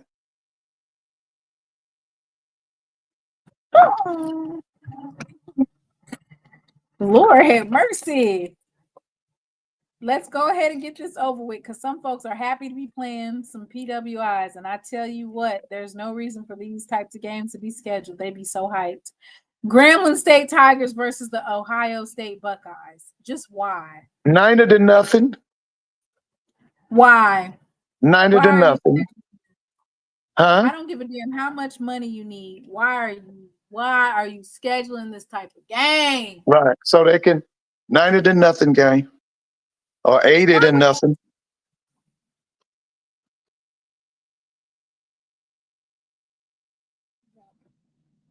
Mr. Ford. Here. I don't want to play. I'm on a podcast. You never played. Don't move. Oh God. Southern versus or Jackson State versus Southern Miss. I actually don't like this game for a couple of reasons. First of all, the refs are going to be cheating. Yeah. My thing is, if you want to go that far, how about going back to New York like you used to? Go to the Meadowlands. You could have brought Morgan State up to the Meadowlands. You could have brought North Carolina A&T up to the Meadowlands. You could have brought you could even brought FAMU up there. But you're gonna get beat to death. Okay, and then you're gonna holler about what you got, $1 million? What you get, $1 million? I don't think they get $1 million though. I don't think it's $1 million. I think it's $1 million expenses not included. So you have to take the expenses out of it. They're probably gonna come home with $300,000. Okay. Well, I think it's a waste of time. And we done talked about this 100 times. Southern, we have to Southern Miss. It's just terrible how they're treating us. For one, they're very, very racist. I mean, That's Hattiesburg, Mississippi. Oh my God, I was appalled by the stuff that they were saying. And I'm just like, you don't even deserve our fans. You don't even deserve to have a sellout. Like, you don't deserve that. And they said that the Sonic from the South is doing a joint performance. Please don't do this. I know. Wait a minute. So their band is performing with the Boom? Allegedly. I hope not. Oh. Why? Oh, it's so bad.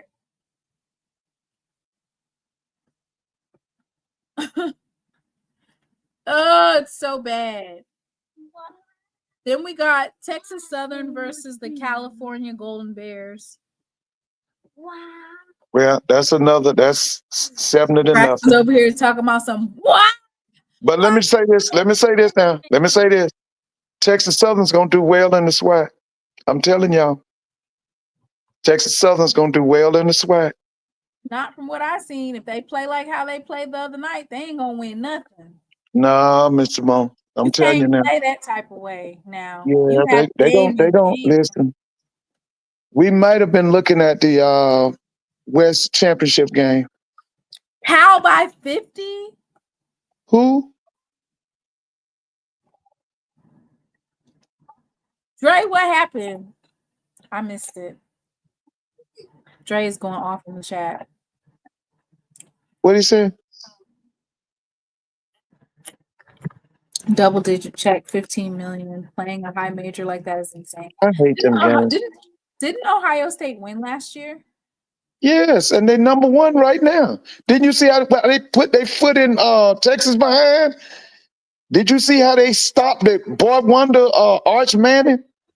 All that talk about he gonna win the Heisman and all that talk about he should be the first round draft choice. Ohio State ended that.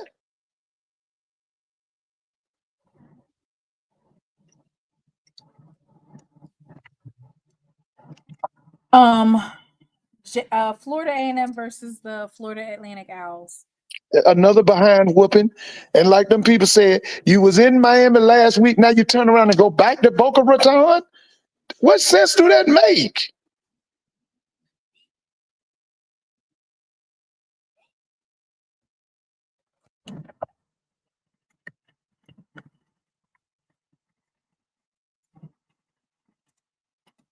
So that's that's the thing. Like it's not necessary. They could have did FAMU versus Edward Waters. What's the other school that's in Florida? That's the FAMU versus Savannah State. FAMU versus what's that other Florida HBCU that's close by? Anything but I guess they're doing it for the money. I guess I don't. All right. Delta Devils versus Tarleton State Texans. Didn't Tarleton just upset another FBS team? Yeah, Florida Memorial. Florida Memorial. They could have definitely done Florida A&M versus Florida Memorial.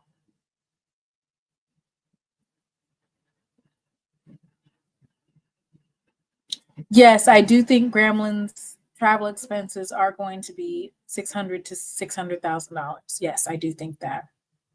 Ow. Okay. Okay. Yeah. Yes, you did. Tarleton by 7. Yeah, Yes, you did. All right. Oh, okay, never mind. It was Army. Okay. Alcorn. Okay. Alcorn versus Alabama A&M. There we go. That's fine, baby. Grambling expenses are paid for. So it's $1 million in the clear.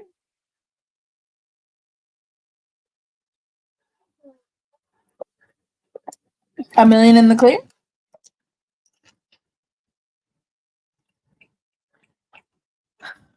If they got $1 million in the clear and they got their band paid, kudos to the AD. With the way Alcorn played Northwestern State, good God Almighty.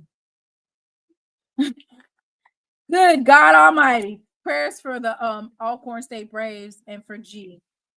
Prayers for unless I don't even know how you come back from that. Oh my God. I got something to say. I got something to say. So yeah. If Alcorn looks bad tomorrow, their coach might not make it. There you go. Why is everybody always trying to fire somebody?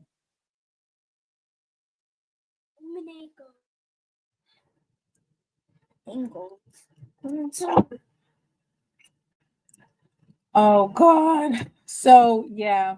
Who y'all got in that game? Alabama A&M.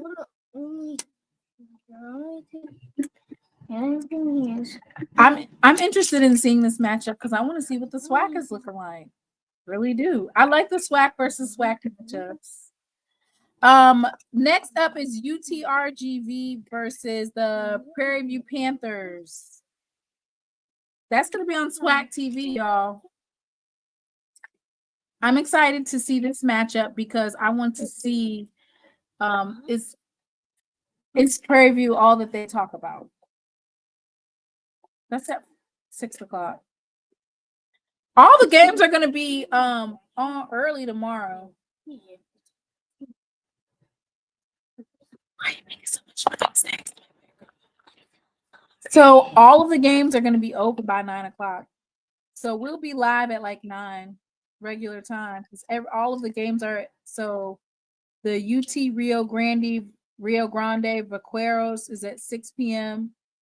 at the Prairie View Panthers Stadium. I hope they have more than 13,000 fans there. Bethune-Cookman Wildcats at the Miami Hurricanes. Well, we know how that's gonna go. Golden State Pine Bluff or Golden Lions at Central Arkansas Bears. Stop. Don't put the Wildcats at Miami. Not Nacho Belgrande.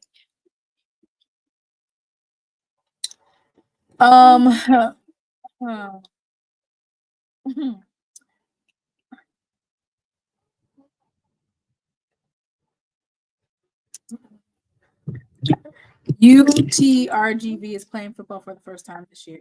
Oh, okay. They've never played football before.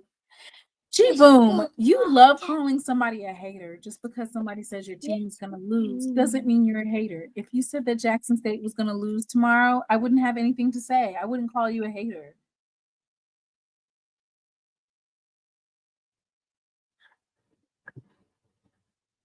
Anyway, yeah. Bama State winning for sure. PV cannot lose to a first-year team, full stop. Like Northwestern State, because that was basically a first-year team that Auburn lost to. Listen, I want folks to understand, me saying that your team is going to lose does not mean I'm a hater. It just means that I think you're going to lose.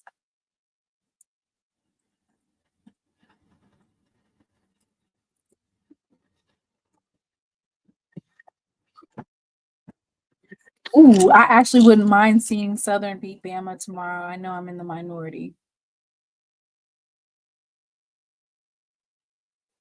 You was mad we won last week. I just want y'all to shut the fuck up. It's like this 24/7. And I'm not talking about the coach either. I'm talking about the Twitter trolls, the people that just talk nonstop. And then they insert Jackson State into their conversation. That's all. It's so exhausting hearing folks like compare Jackson State to Prairie View. It's so frustrating because it's like, this is a championship team. You're not even in the same vicinity. Not even close. I think this week it was, you guys only had 13,000 at your game. Like y'all don't, like your season attendance isn't 7,000. Yeah, Mr. Ford is gone. Mr. Ford has exited the building. Like, no disrespect, but that's why I wanted you to lose, because I'm tired of listening to it. We're not, and you guys are not in our heads. I don't think about y'all. I don't. I do not. I promise you I don't. Yes. It's like you want us to be the main topic. In what world are you guys the main topic? Oh my God, they're doing attendance wars. Listen, every year it's, why y'all always talking about attendance? Do y'all want a trophy for your attendance?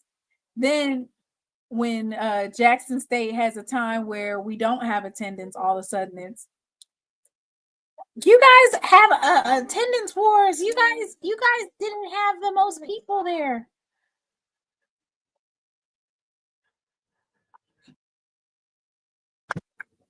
Why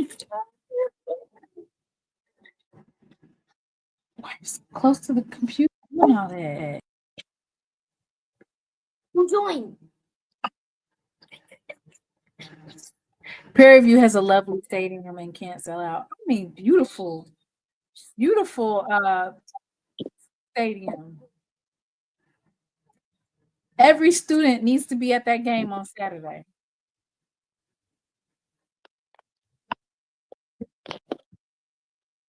Oh goodness. Mr. Ford. Can you hear me? Yeah, I can hear you. You know, we on the internet, on the cable, it froze on us.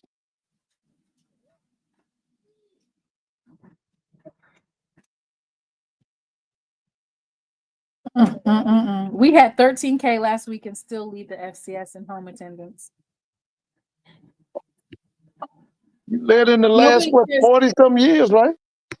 Listen, Mr. Ford, folks were upset because I was like, you were cheering for Prairie View, right? And I was cheering for Texas Southern, and folks made it a big deal that I was hating on Prairie View.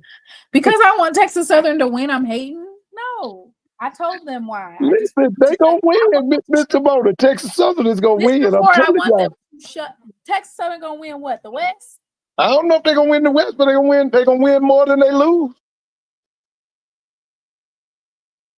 I'm telling you now, Texas Southern gonna win some games.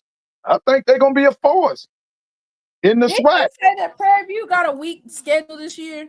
Weak as Sweetwater.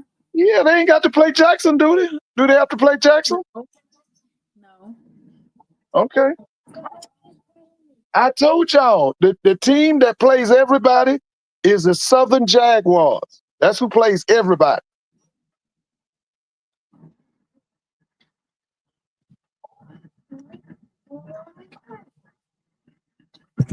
PV ain't had this much chatter since they had Frazier and KJ Black. Pipe down. Yeah, that's about right. Yeah. I just want the shit talking to match the action. And it didn't match from what I saw the other day. Let's just be real. I was expecting an ass whooping. It was by one. That could have went either way. Oh, listen, right? that was a good game, Mr. Boulder. That was a good game. It was a good game, but that was a good game. Really a good game. It was a game full of penalties and undisciplined and bad coaching and not using the use of your timeout and not freezing the kicker and not. To me personally, it was one of those moments where, are you ready for the big stage? And Coach Jackson talked about how they practiced that same 2-minute drill that they did the night that they won, that they did that in practice. Yeah, that's what you're supposed to do. Drill. But for me, Texas Southern dropped the ball because they had to drive 95 yards. Driving 95 yards, and they were able to do it in less than 30 seconds.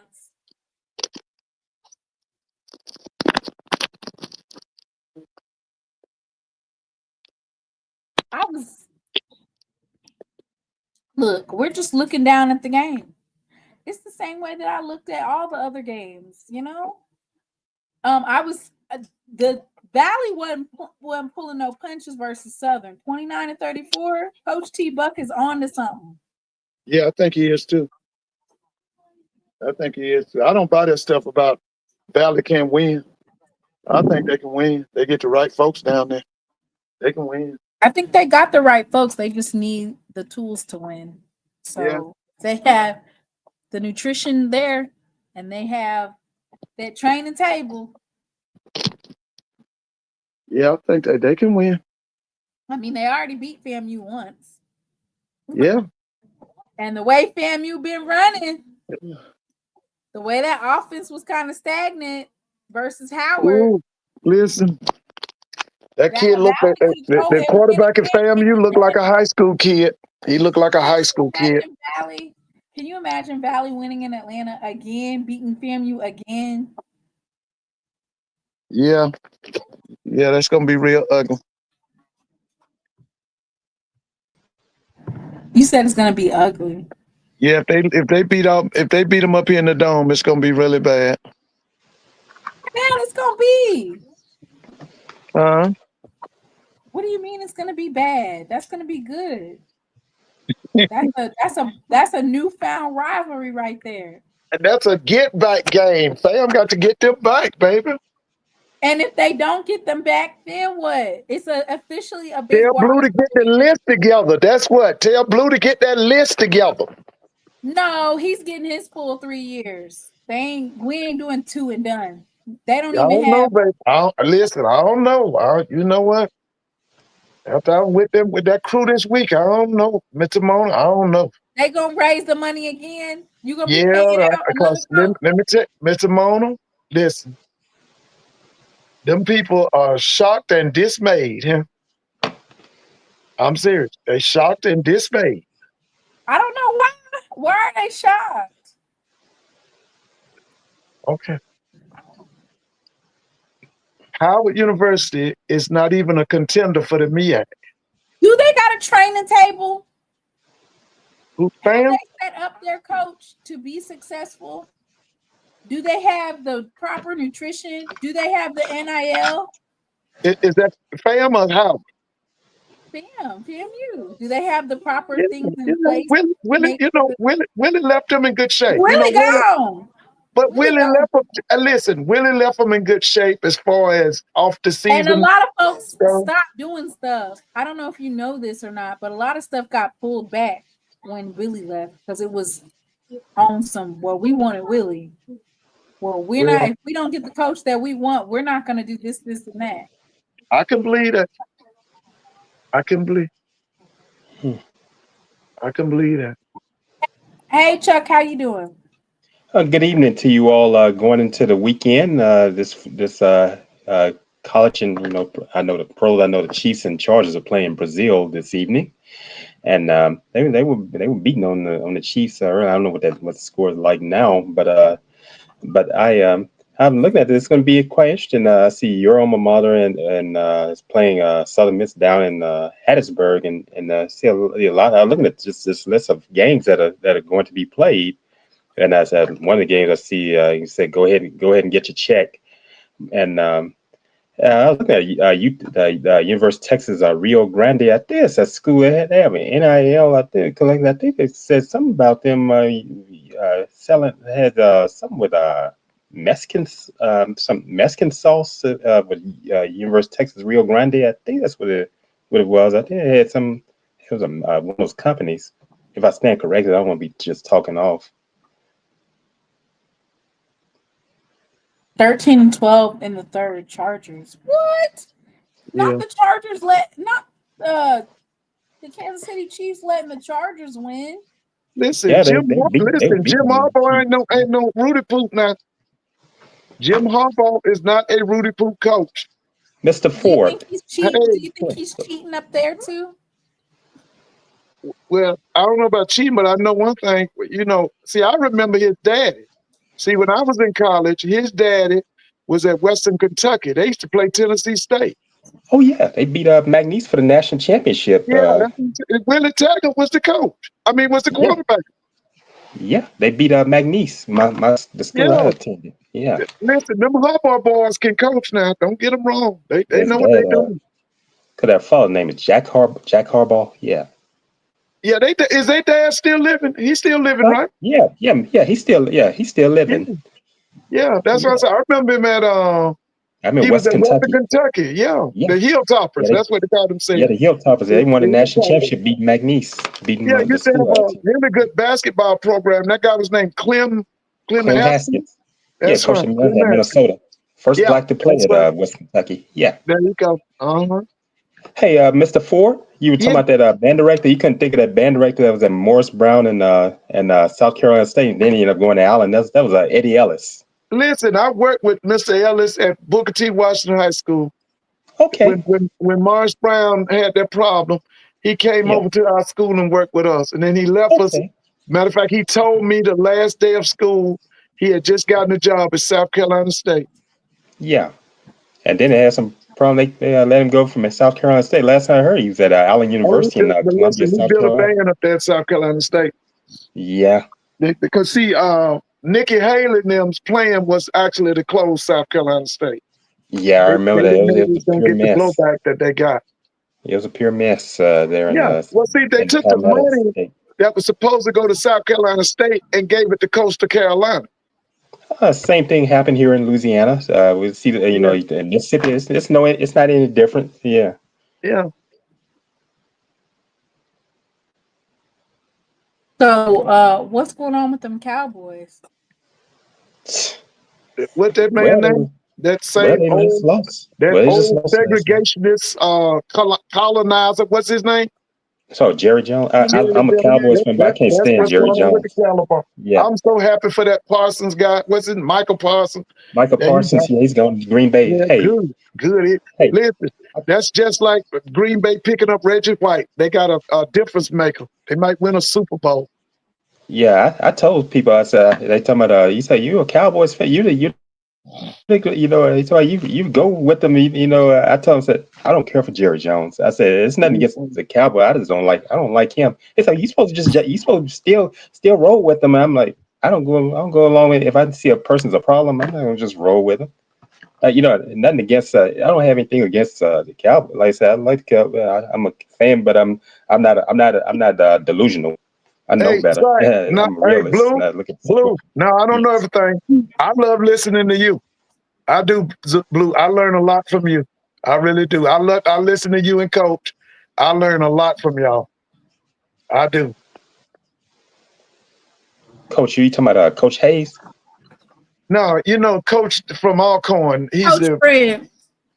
no. What's his Oh name? yeah. Coach Fred. Coach Fred. His name not Oh, Coach Fred. talking about Leroy Frederick? Yeah, Frederick. That's right. I Yeah, listen to he's at him and Alcorn. Yeah, I try to yeah, catch Leroy them. Frederick. Yeah, Yeah, I listen to them. I learn a lot from y'all. yes, I I know learn about. a lot Yeah, from y'all. yeah, that's him. Yeah, that's him right there. Yeah, that's him. Because I don't Yeah, like yeah, that's him.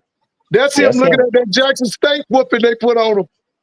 That's that look Yeah, he had Leroy after Frederick. Jackson State ran through Lawman. Wow, ran through him. Ran through Lawman, baby. He didn't have no understanding. He was so Listen, baby, you know what he was saying, right? what Get was he them saying? ninjas out off the reservation. Hey, I remember when. Hey, I was looking at that picture. I was just thinking about. I was thinking about Michael Vick. This past. That was back. This past Thursday, they played Towson. I saw that look on his face with that headset on. He was just confused. I told some guys. I told some guys from Norfolk State, some former players, just recently on a podcast on YouTube. I was telling them, and I was telling them the reason why, you know, I was saying, you know, they're playing Virginia State tomorrow, and I told them, I said, the reason why I picked Virginia State, I said, I'm not saying that Coach Vick can't get it done. I said, but I'm looking at the body of work of Dr. Henry Frazier. Yeah, He's been around there a long time. That's why I told those guys, and people were agreeing with me on that. I said, yeah, think about Henry Frazier, the head coach, even if they're a level below Norfolk State. And I think these coaches are finding out, hey, look, this thing is not easy. Even Bill Belichick is finding out he needs to go sit down somewhere. That's another story, but I know I didn't mean to go off topic, Timona, but that's what I'm saying. You have to kind of, you know, you want to step in these spaces saying you want this kind of coach, but hey, they find out this thing is not easy. These are seasoned coaches. Yeah. Well, bro, it was the first game. It was the first game. Yeah, first game, man. Yeah, So I'm not. why is it? Yeah. Why is it that it was the first game? It was the first game, but when you talk about sudden, when you talk about it ain't the first game. It's only the second game, Mr. Ford, and you already ready to change some stuff around. Yeah, but listen, Only the let me second tell you game. something. Listen, one thing I got to give him credit for up in Norfolk. He went and got some coaches. He got some people with NFL experience, college coaches. He ain't got no scrubs. He got some real coaches on there. Now, Yeah, let I'm me not just say saying this. We that thing would be sleeping on okay, but Towson State is got a good program. Okay. And just wait. We gonna see what Norfolk is about when they get into that MEAC schedule. We gonna see. there's only 6 I teams, feel and like a we will lot see. of people are missing the main key ingredient.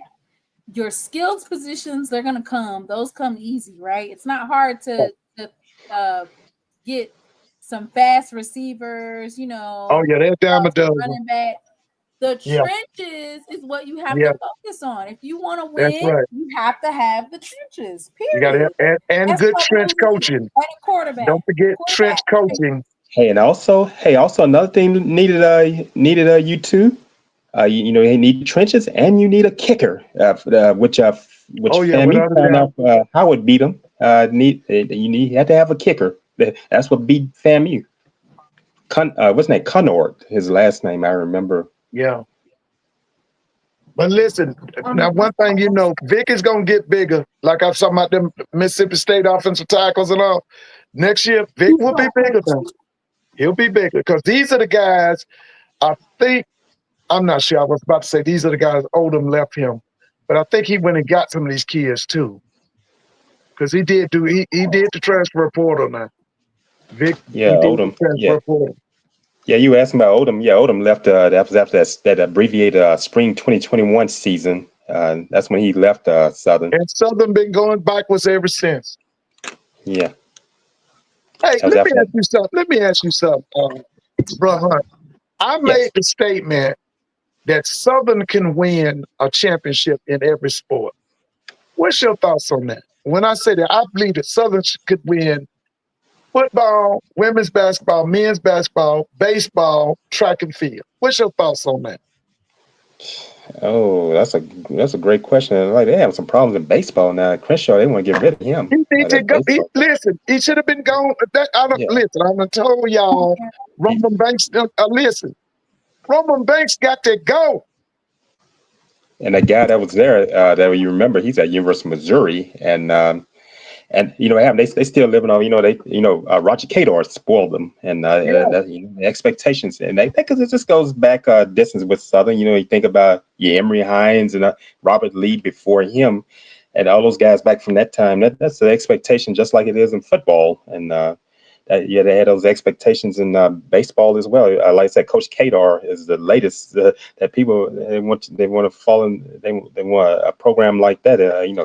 He was there for years, but even it fizzled out on him as well, and he went ahead and I think forced him to retirement. Well, they should have got. They need a new baseball coach. Basketball seems to be in a good place, men and women.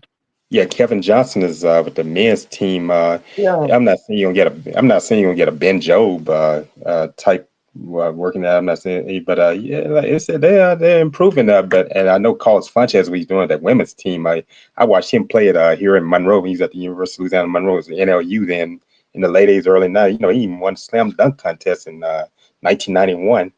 Yeah, he was exciting to watch. I remember him from McGee, Mississippi. He's done a great job with the women's team at Southern. Yeah.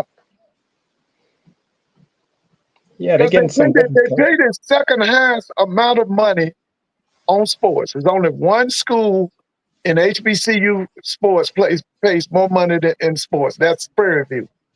Okay, so I'm saying Southern, and you know when my sister was at Hampton, and she took me over to Norfolk. I felt the same way about Norfolk. I told her, I said, being here in Norfolk, it reminds me of Southern. Oh, Norfolk, yeah. Yeah, Norfolk State, it reminded me of Southern. I can imagine those. I've seen videos and photos of Norfolk State. Oh, they have a nice looking campus, like a neat campus. Looking at it, big beautiful stadium, Dick Price. I don't know if it's as large as Mumford. I think it'll hold 30. Okay, yeah, I've seen more than that. I've seen it on television. You know, I remember back during the days of BET, and then I watched it back last Thursday evening when they played Towson, and I look at the side. That's a pretty good sized stadium. Yeah, they had 16,000 for the Towson State game. Okay. And by the way, you know that they did announce. Was it 28? Jackson State's got to play Norfolk here in Atlanta. Did y'all hear that? Oh, I didn't hear that. Wait, what? I think it's still even gonna be here. Jackson State is playing Norfolk. Norfolk State, yeah. I think it's 2028, right? Oh, 2028. Oh, I think okay. so, because they did announce it at the game. That's a great question. Is Michael Vick going to be there? You just It raised a won't great even be question. Will there he be gone? Yeah. Why do you Will he say be that, gone? Mr. Warner? He ain't because like he's not Dion. staying. Ain't none of these folks staying. I don't know. You know what? It Okay. seemed that they want to build You a could have resume. scheduled. You might have. If they really wanted a classic, they should have just scheduled Norfolk and Jackson State at a home, not a home. They could have got a classic or something. You can't beat them. Listen, Jackson can come over to Atlanta. Norfolk can come down to Atlanta. You can't beat that. Yeah, Atlanta. but having to wait 3 years for that to take place doesn't make sense because these celebrity coaches don't plan on staying that long. I think he'll be there. By the way, now next year this SWAC MEAC, isn't it Howard versus is it Alabama A&M? Oh, it's Howard, Alabama. Wait a minute, Howard again? I think so. Hey, somebody, what's the Howard just played. somebody who's the next year for 26 SWAC MEAC? Isn't that Howard, Alabama A&M? I might be wrong. Somebody. Blue. And I think Sam Shea beat up on Larry Scott too. Wait a minute, who beat up on who? Larry I think he Scott? beat up on. I think Shea had that team together. I mean, he put that team together, knowing Sam Shea, his mentality. I think A&M could beat Howard. That's just. Blue I'm said not they trying to only be have delusional. 6 teams, so the rotation isn't deep. Yeah. They still No, haven't they put rotation Morgan is State big. on there. Shea comes from a different. He's a different kind of person. Yeah. Why they haven't put Morgan State on there or Delaware State? They don't have enough. They don't have enough people, or what's the problem? Huh? You know, Damon Wilson's on there. I've been hearing rumors that he's on the hot seat at Morgan I State. think he is too. Yeah. His defense is About always damn super. time. Yeah, I think he is too. Because you know, y'all That's a heard, good defense they coordinator. just got that money to start a medical school. Did y'all hear that? Oh no, I didn't hear that about Yeah. Morgan State. Morgan State just got all this money to start a medical school. I've been on that campus. Congratulations! That's Yeah, but huge. listen, the president wants an outstanding football program. That's a part of the program. They want a big time program. I've been on Morgan State's campus one time, them and Howard, and that's a nice campus. We went to Baltimore. That was back in '96 when I first. That's the only time I've been on that campus. My mother's an AK, and they had their national convention in Baltimore that year. And my father and I went around Baltimore and went out by Morgan State. And it's a nice campus. They're on that's on Cold Spring Lane and Hillen Road. Those two streets. Oh yeah. Well, I know that they want a top program, like you said. Now this is his third year, fourth year. Let me see. When did he leave Bowie State? I've forgotten when Is Wilson this his left Bowie third? State. Hey, somebody, Blue. How many years has Coach Wilson been at Morgan State? Because I think he might be. But the only thing is, it's just his offense. His defenses are killers. Oh yeah, defense. Anton Sewell is a great defense coordinator. And maybe he needs to be defensive coordinator. Yeah, Anton Sewell is a great defense coordinator. They never have a big time quarterback. They never have a big time offense coordinator. You know, that's always their problem. Yeah, that defense is no problem. It's Sewell. Sewell's remember one year they went to Toledo. They had beat. Remember one year was about 2 years ago. They had Toledo beat. That was Akron. Akron. That's right. It was University of Akron. Yeah, I remember that they had that game and blew it. Yeah. University of Akron. It was out of the same conference, out of the Mid America Conference. Yes. Howard and Bama A&M is 2026 MEAC SWAC Challenge. I just feel like Howard was just in it. Howard and Alabama State. And Alabama yeah, I State remember that. Howard and Alabama State. I remember that game. Yeah, I remember that because that's when this is it was Wilson's storm. 4th year, so this is his last year on his contract. This is 4th year? Okay. Yep. Wilson's 4th year. Because I'm Yeah, telling y'all, the word is that the president wants a world-class football program. Morgan is a nice campus. Because there's a guy I know. He's the voice of North Carolina A&T. I met him when I went to GEHO in 2019. Don Ware, that's his alma mater, Morgan State. He's from the DC area, from Silver Spring, Maryland. He lives in Raleigh, North Carolina now. Yeah, that's his alma mater, Morgan State. Yep. He and I struck up a friendship. You know, I tried to make an argument about Morgan State. Morgan State has a history. You know, that school, that football came down. There with the you coming go of with that blue immigrants. blood stuff, Mr. Yeah, Ford. they had listen, I mean, if you go back and study black college football in the past, baby, they were a beast of the East. Yeah, they were a good team for its time. Yeah, You know, look at them people that came out of that school. Before because that was all during the It that was during ended the time in of the 70s, Mr. Mona. yeah, It ended in the 70s.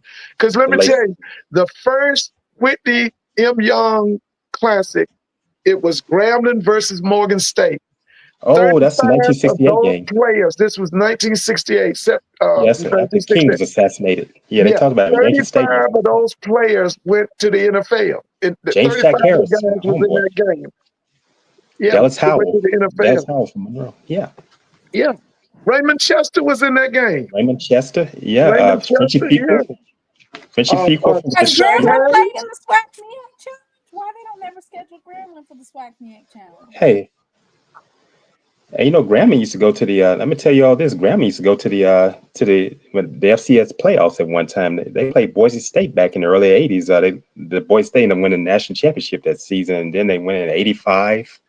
'85, they lost to Arkansas State by a close margin. And then '89 was the last time they went when they lost to Stephen F. Austin 59-56. Stephen F. Austin lost the national championship to Georgia Southern. That was Urkel Russell's last season.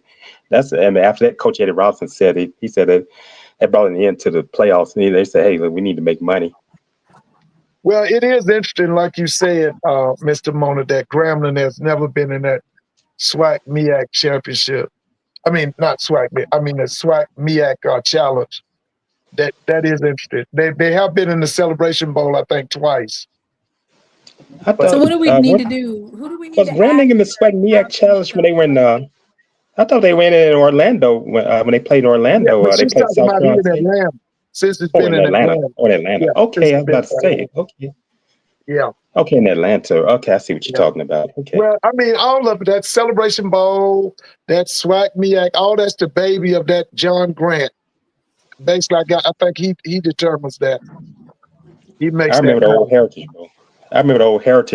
I wonder, do they just do a random drawing, or do they say? No, he decides it because they said that's why he chose Jackson against Norfolk. Norfolk just got Vic. Jackson State is the hottest black university right now as far as football. You ground zero. Oh, Jackson State, yeah. He put it together as soon as he could. That was wait. You mean not? It's not PV. PV's not the hottest. Okay, you got jokes, Mr. Mona. You got jokes. But I could see Jackson State being in there, and that's a draw. You know, and being in Atlanta, they have a lot of alumni. You know, alumni of these various institutions there, and I see Jackson State there.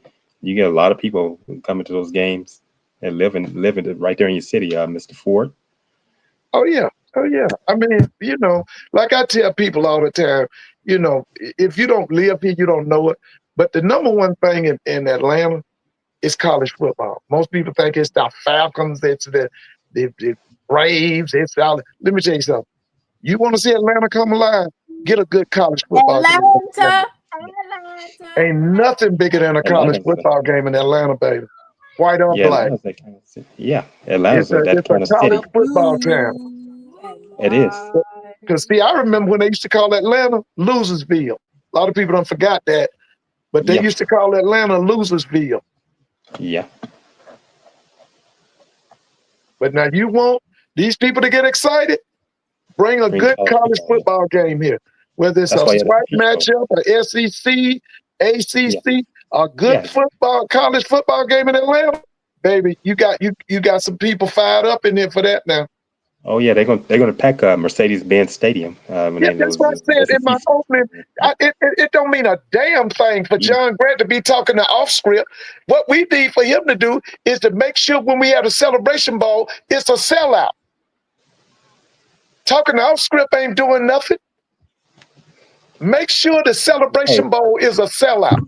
Hey, Mr. Ford, that's what what happened. He's been on the program, but the thing about that's why I asked Timona. I said, Timona, have you talk about Mr. Grant? Have you had him on your show? I told her, I said it'd be great if you can get him on your show. Yeah, talk to him. No, Yeah, Mr. Ford will the same way he's talking right now. Mr. Ford would say the same thing.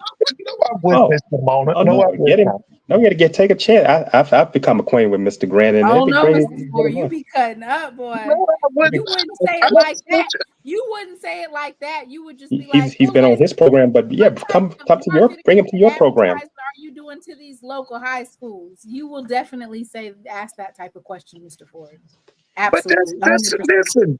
And that's the man you Atlanta need to sits talk in the directly midst to of him, Mr. Grant. 7 million people. 7 million people, and you telling me we can't have 70,000 people at the celebration bowl? You can't tell me that. I know better than that. But he's not marketing the game to the city. He's not doing it. If he's doing it, he's doing a piss poor job. I'm gonna leave that one alone right there. But that's why I asked her. When I came on one of the times. I asked her. I said, "You ever thought about getting John Grant on the show? That'd be just talk directly to him." Yeah.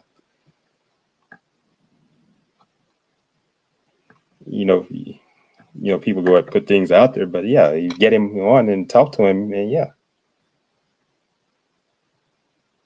Somebody, so you go and ask him if you want to come on, and yeah, I bet he'll agree to come on. Yeah. Hey, Jeremiah, would you like to talk to me?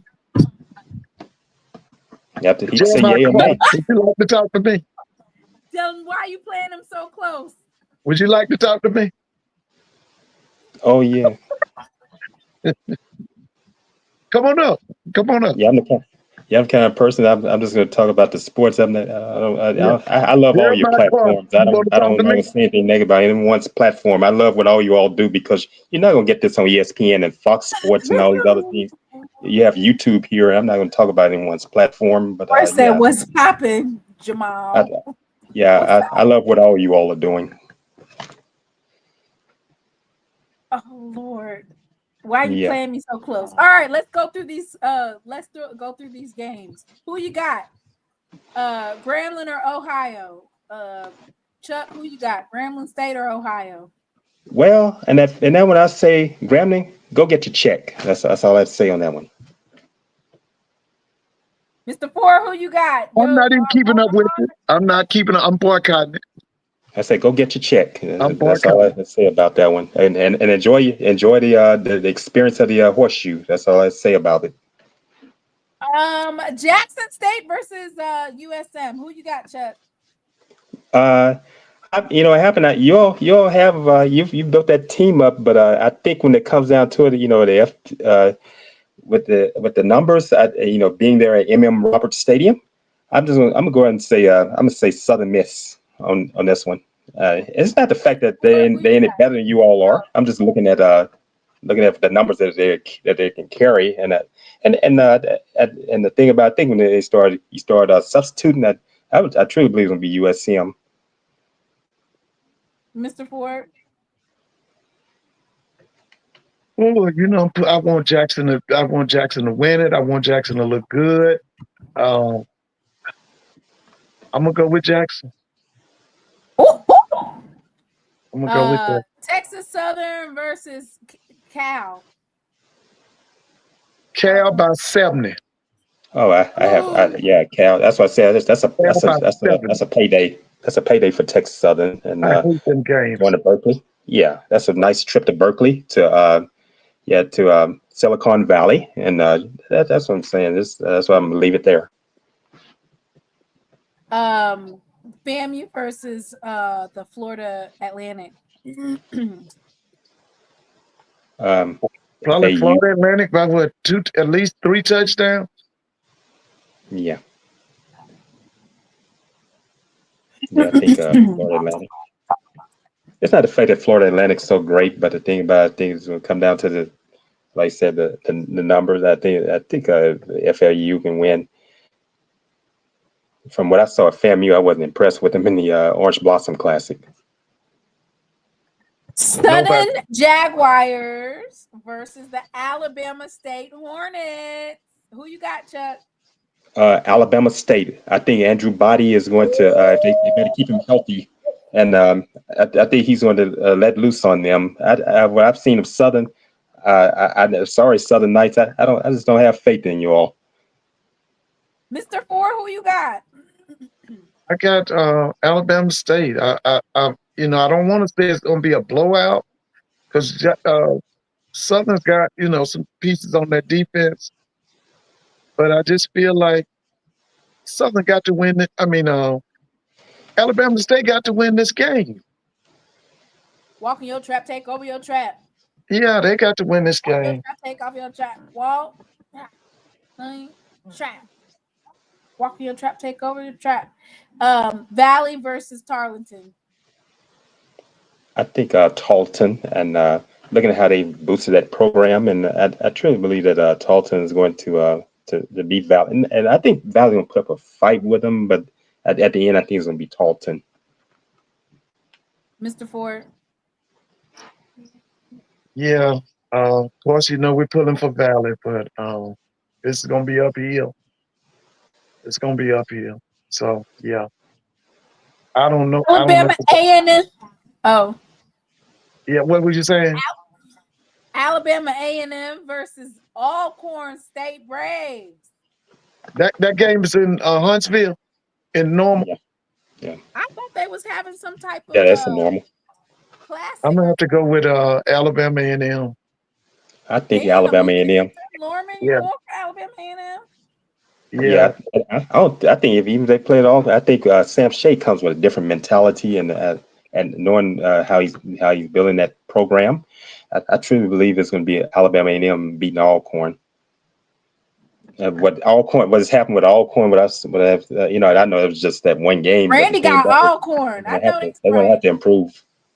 They're going to have to improve. Even G had to say that. He said the same that about his school. And when I saw him, I wasn't impressed with him. And I think it's going to be Alabama A&M. Oh yeah. Folks are saying Alcorn. Alcorn's gonna beat Alabama A&M? That's what they say. In the lose. How did their quarterback look in the first game? I haven't seen that film yet. He didn't look good. Oh, they were bad in that Northwestern State game. Who's starting for Alcorn? What's the quarterback's name?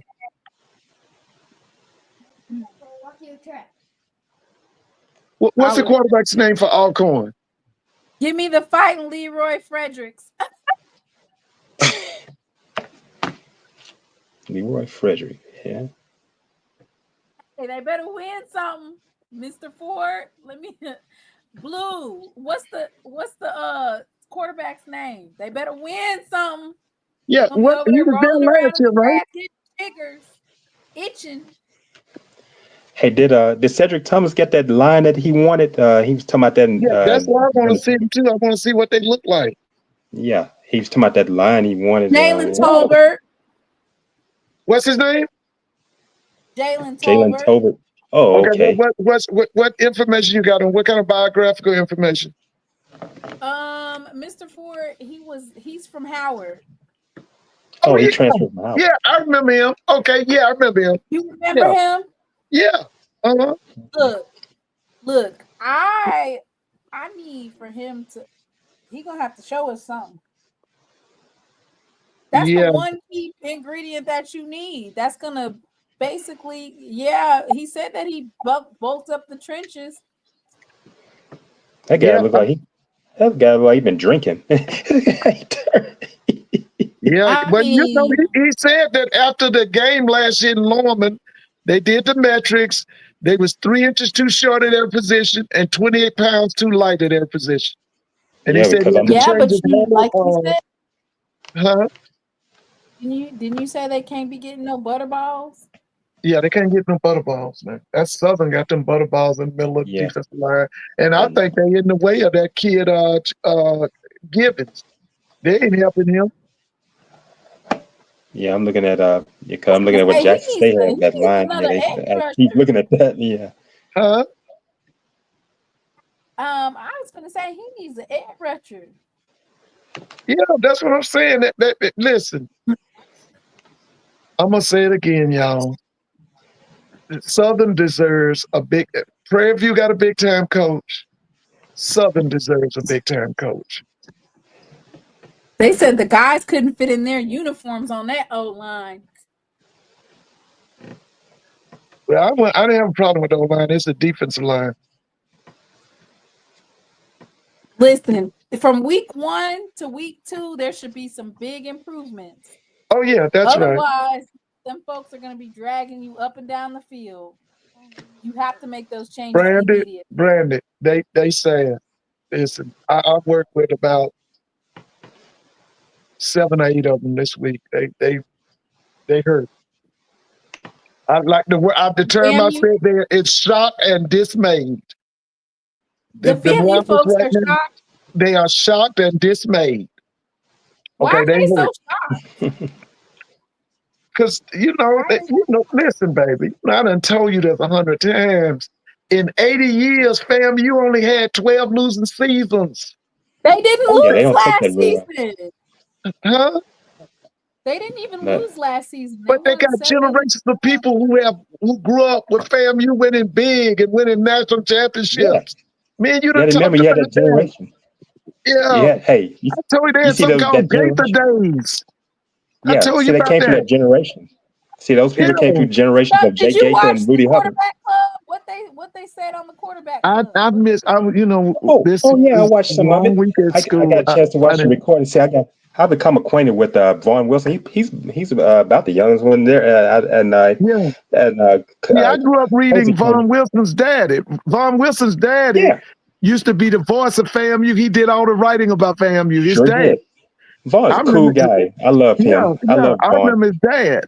Vaughn had to tell those people in the comments on YouTube. He said he had to warn them, tell them. He said this is a meeting. This is a fundraising meeting. It's not like Timona's show or any of the others. He's letting them know it's not that kind of platform. It's a fundraising meeting. And people are acting crazy in the comments. He said if it continues on, he said we have to cut it off. And I don't go. These are elderly people. These are like parents and grandparents. I don't want to be I don't want to troll them. And what happened? They saw Cozy on there. Felt that they could go in and troll him. And Vaughn got him, stopped him, told him, no, we're not going to have that kind of stuff. This is a fundraising meeting. It's not that kind of program. It's not that kind of broadcast. He said you go to do it. You said they was in there trolling him. Yeah, they weren't acting crazy. I was at work during the time, but I watched the replay. Huh? And what happened? They were trolling Cozy? Yeah, you have people in the comments. They put stuff. Yeah, the thing about it, what happened? I don't think he said anything because it's not like those people can see what's going on.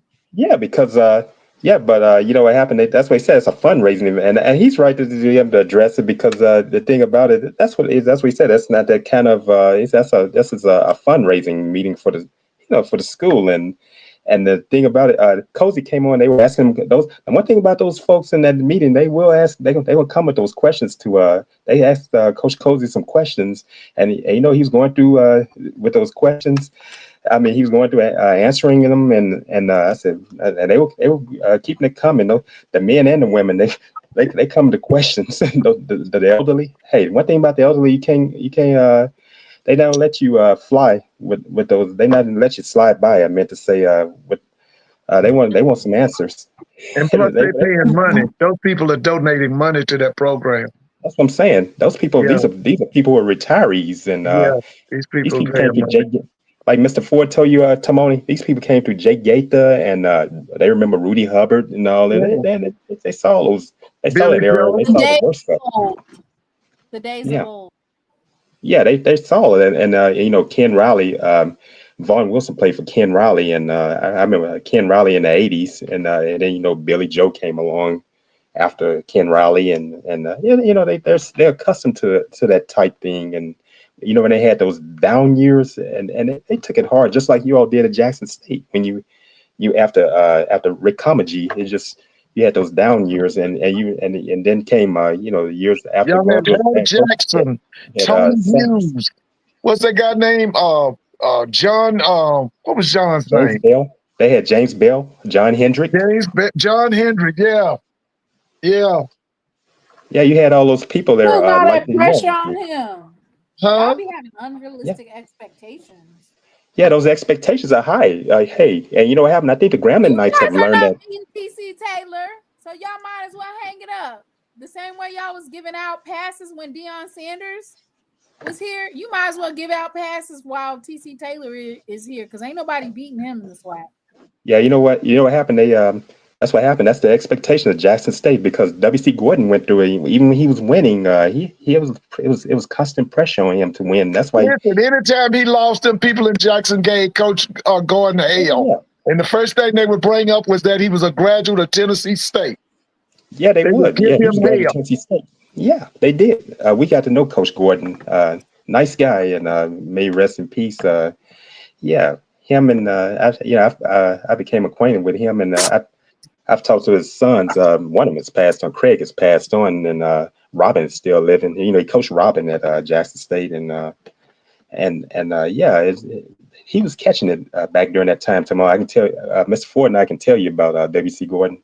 Yeah, he was catching it. He was a great guy, man. He was awesome. Oh, yeah. He was awesome. I remember, when I got to Grambling, he was the coach at Grambling. But see, I grew up looking at W.C. Gordon's picture in Jet magazine. We should see it. Yeah, he would bring the team to Tallahassee, and we would see him down there at Bragg Stadium. Oh yeah, he had a great staff too. You had all those guys. He had a great staff. James that was Coach Cordell P. Jones. What's his name? Yeah. The one that went to Alabama State. Houston Markham. What's his name? He was the defensive backfield coach. Was it what's his name? Talking about Kelly, Robert Kelly. Robert Kelly, Judge. He had a great staff. Carl Roberts. Big Daddy. He coached Carl Roberts, and Carl Roberts became his coach. Yeah, Carl played with Doug Williams in the USFL. He sure did. And Oklahoma team. Yeah, Carl Roberts, he was there, and my homeboy played with Roberts for a little while. Jackie Walker played with those guys. With John McKenzie. Yeah, Jackie and I talk daily on the phone. Yeah, he lives in Tampa. He still lives in Tampa. Yeah, I remember. The Jackson State rivalry with Tennessee State began when Tennessee State took John Merritt from Jackson State in the early 60s. Yeah, he took that. He went to Tennessee State from Jackson State. He gave Jackson State a Black College National Championship in '62 with Roy Curry and Willie Richardson, and they went to Chico Jordan. They went to the Orange Blossom Classic in '61. They lost to FAM. They went back in '62. They beat FAM. And it was a guy, he was the president of Tennessee State. His name was Dr. Davis. He wanted a world-class program. Yeah, so what happened was Jackson State went up to Tennessee State and beat them in the dirt. Dr. Davis came down on the field and convinced Big John to leave Jackson and come to Tennessee State. Because he also had that the guy was the godfather of black college basketball, John McClendon. He won three NAIA championships up there with Skull Barnett now. Skull Barnett, played the Knicks. But see, when I was in school, that was a big rivalry. They would go, Tennessee State would go to Jackson, or Jackson would come to Nashville. That was a big rivalry. That was a big, gigantic rivalry. Yeah, Tamal, you're getting a lot from us. That's why I say you learn a lot about your alma mater. Hey, there was some great football, and you see, I'm gonna tell you something that Jackson State and Southern Miss are playing tomorrow. I remember that Miss Ford and I remember that '87 game. Shannon Boyd was quarterback for Jackson State.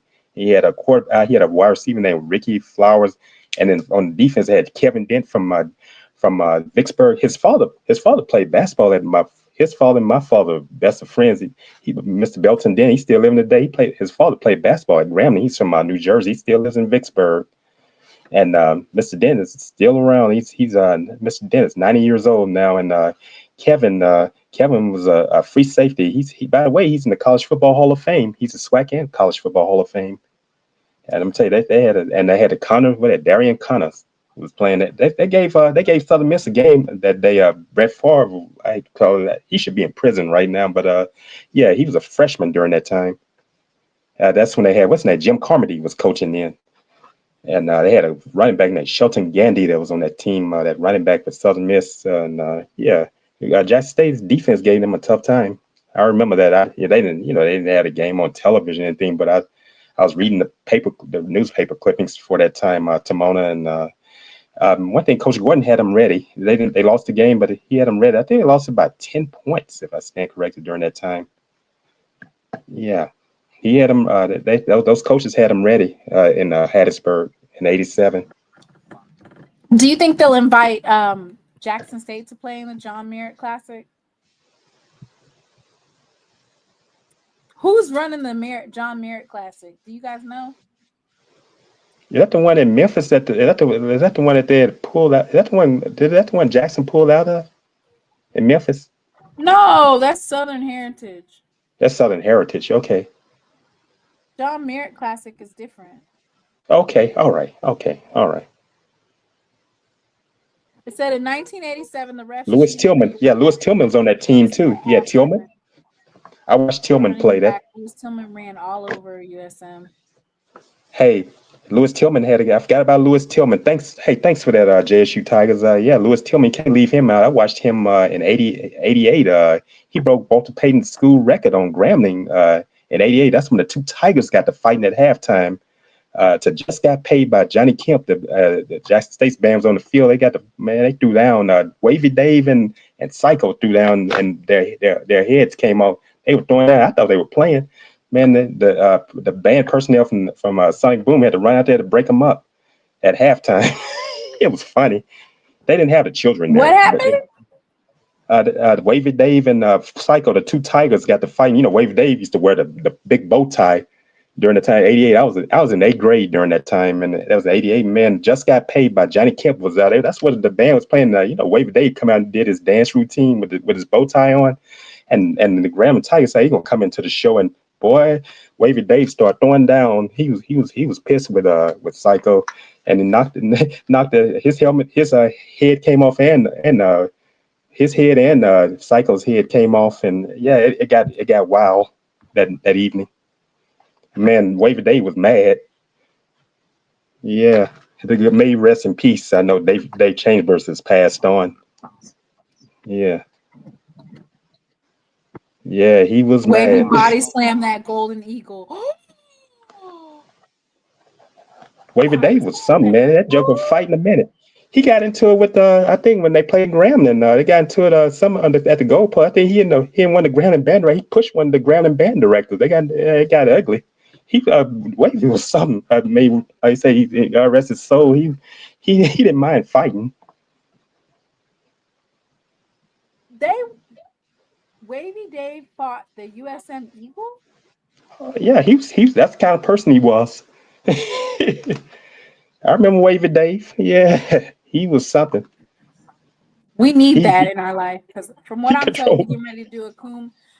He controlled his territory. My Lord, kumbaya. Yeah. Kumbaya, my Lord. Kumbaya. Yeah, Mr. Ford, remember that too. You remember when Wavy Dave and that Tiger the Grambling Tiger got to fight, and just got paid by Johnny Kemp when Jackson State's band was on the field? Doc talks about it all the time. Doc talks about that all the time. My parents and I were at the game when it happened. Yeah. We thought they were playing. My parents and my parents and myself thought they were playing. And all of a sudden, I saw Jackson State band personnel run out there to break up the fight. Listen, you remember Coach Hill and Coach Cassim fought in front of 50,000 people. Yeah, on the 50-yard line. They said he tore Cassim's shirt. Yeah, listen, Bob Hill that tore was in the it was either in the New York Times or in the Sports Illustrated or some major outlet carried that. Talking Yeah, about Bob Hill. because see back then the Soul Bowl used to be on Sunday, wasn't it? Yeah, they. I had to because I was a little one during that time, and I was born But it was 75. listen, they got to fighting at like you said, the 50-yard line. It was Coach Bob Hill and Coach Marino Castle. Yeah, he tore Chasm's shirt. I heard my father talked about it. That was legendary. Yeah, he tore Chasm's shirt, and they got to fighting. Bob Hill was crazy. Dad said at Grambling, Dad said he was using so many profanities. They were constantly marching yards off, and when Walter Payton would gain yards, they were marching off. He was cursing the officials out, and they were marching off at Memorial Stadium at Grambling. They said Hill cut up. Dad said he was a Jackson graduate. He played for the Baltimore Colts, I think, wasn't it? Yeah, he played for one of those NFL teams. Yeah, I think he played for Weeb Eubank. And he was an assistant with the Saints for a little while. And he was. Dad talked about it. Dad said I think he met him back in the '60s, and he said he kind of came with he had a kind of ego. He said Dad was in the band at Grambling. He said he was gigging over in Jackson. He said Coach Hill said something about you know who I am. Dad said I knew he was. I wasn't about to give him the benefit, make him feel like he's like something special. And he said you know who I am. He said he was a character. Yeah, he was.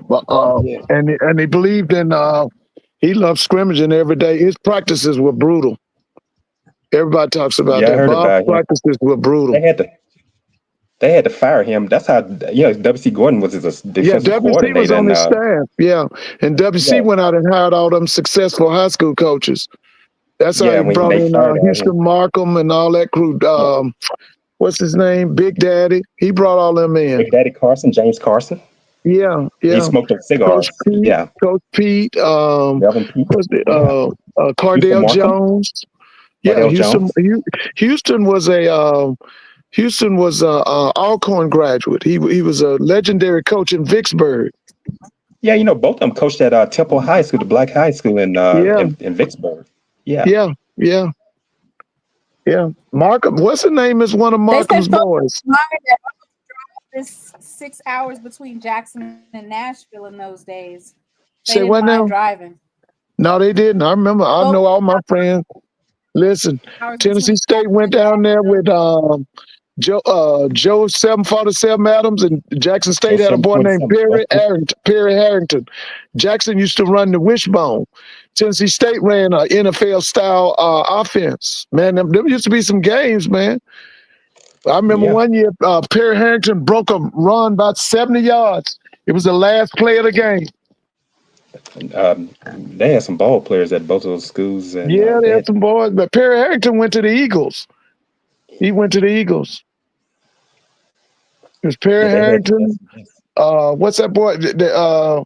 After Perry and them came Carl Blue. What's that other boy's name? Was it Jeffrey Moore?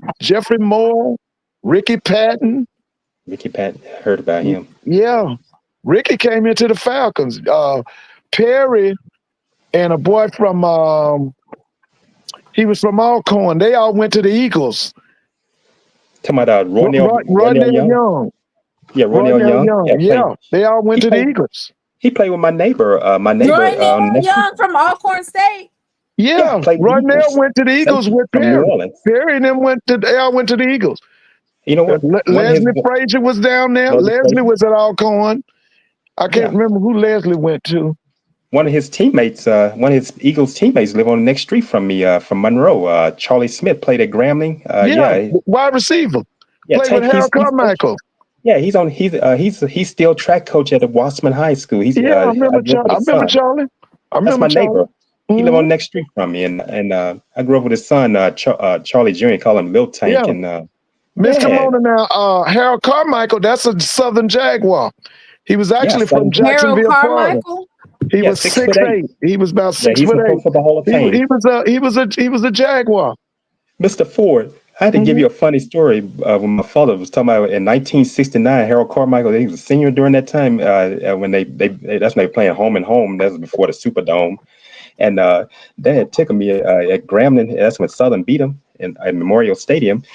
And Dad said he got so sick of a message to the black man by he said he heard that song so he said Southern's band kept on playing. You know, my father playing the band at Grambling, but he had left Grambling during that time. He said he heard that he said he got sick of hearing no matter how hard you try, you can't stop me now. They say play that each time with Harold Carmichael. Dad said he got so sick of that song that day. Southern's band played it so much. Ludwig Freeman was band. I think Ludwig Freeman. I think Grace had just come in, if I stand corrected.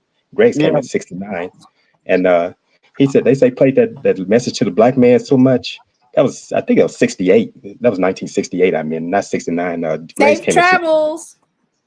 Yeah, that was 1968 when Harold Carmichael's senior season. He said message to the black man. Dad said he got so sick of that, hearing that, and they say they took it to Graham in that year. Yeah. Yeah, that sounds like Butch Isaiah Robinson them. Yeah, that was Butcher. That's what was there yeah. because Ludwig Freeman was band director during that time at Southern.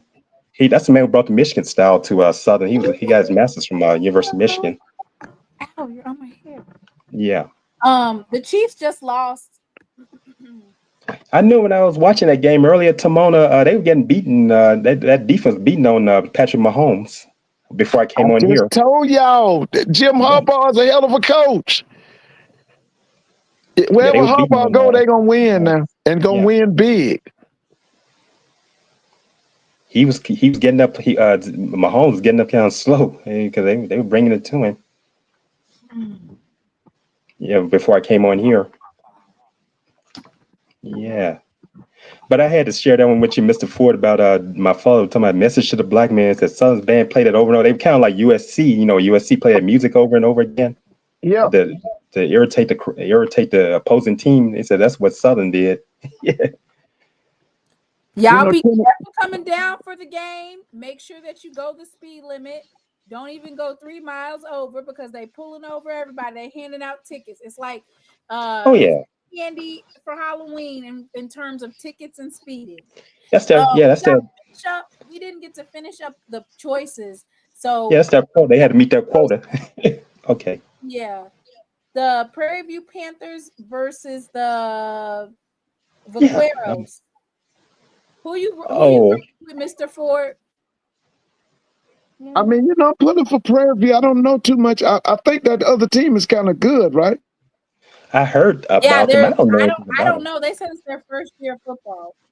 Oh, this their first year? And I think they have a Mexican sauce for NIL or something like that. I heard something about that program. $1 million NIL. Yeah, I heard about that. Is that game going to be televised? Yes, is that on SWAC TV, Mr. Ford? Okay. I think 8 p.m. Central, so it'll start at 7. Okay. So that means I'm gonna come on at 9:30 at the latest, but basically we'll be on early because all the games are early. Right. I'll go with it. We already talked about Jackson State. Who you got, Mr. Ford? Okay, I'm gonna let you go, Mr. Ford. Which one? Panthers or Prairie View or UTRGV? I guess I'll go with Prairie View. Who you got, Chuck? I'll go ahead with Prairie View on this one. I don't know anything about UT Rio Grande. Rio Grande. I heard about like the NIL. That's all I've been hearing about. But I think Prairie View. Bethune-Cookman Wildcats or Miami Hurricane? Who you going for, Mr. Ford? Well, we shouldn't even talk about that. That's gonna be a funeral, huh? That's gonna be a funeral. Oh my God! There's gonna be a lot of flower bringing, soul singing tomorrow for Bethune-Cookman. I think it's going to be the U on this one. Man, they look so good. Listen, they look really good, y'all. Yeah. UAPB. Who'd you say? UAPB or who? Central Arkansas Bears. UCA. Central Arkansas Bears. Damn, they're FCS. You ain't believing in the SWAC? No. UCA has had some good teams. Mary, don't you weep. Don't you weep, don't you weep, don't you. No, Mary, it's don't not about the SWAC or anything. That UCA has had some good teams. I can tell you about UCA. Roland Martin. No, that's Mary. That's Mary. That's Mary Bethune. Hey, I saw that band. That band looked good, y'all. Bethune-Cookman's band, I saw them. Oh, Bethune-Cookman, and you know what? One of their band directors, I found one of their broadcasts. That one of their longtime assistants has been there over 40 years. James Portier is retiring. Oh, okay. Yeah, he's retiring from Bethune-Cookman. He's been there over 40 years. He announced his retirement. He's been there so long. I saw they marched at the FIU game. Oh, they look really good. Oh yeah, Donovan Wells has done a great job. Yeah, they look real good. And you know what? The guy that was band director before Donovan Wells played in the band with my father at Grambling in the 60s. He's passed on. Harold Bray. Harold Bray is he was from Lake Charles, Louisiana. He's that's where it all started with him, and then Donovan Wells kept it going. I think Wells was an assistant under him. Yeah, Donovan Wells is something else, man. He's special. That guy's legendary. Mr. Ford, you said FAMU is distraught. Oh, y'all don't. You listen. You don't even know. I can't even explain it to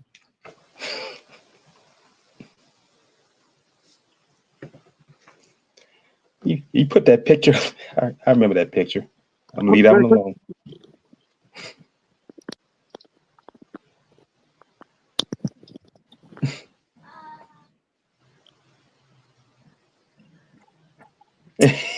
All those rings. Sleeping peacefully.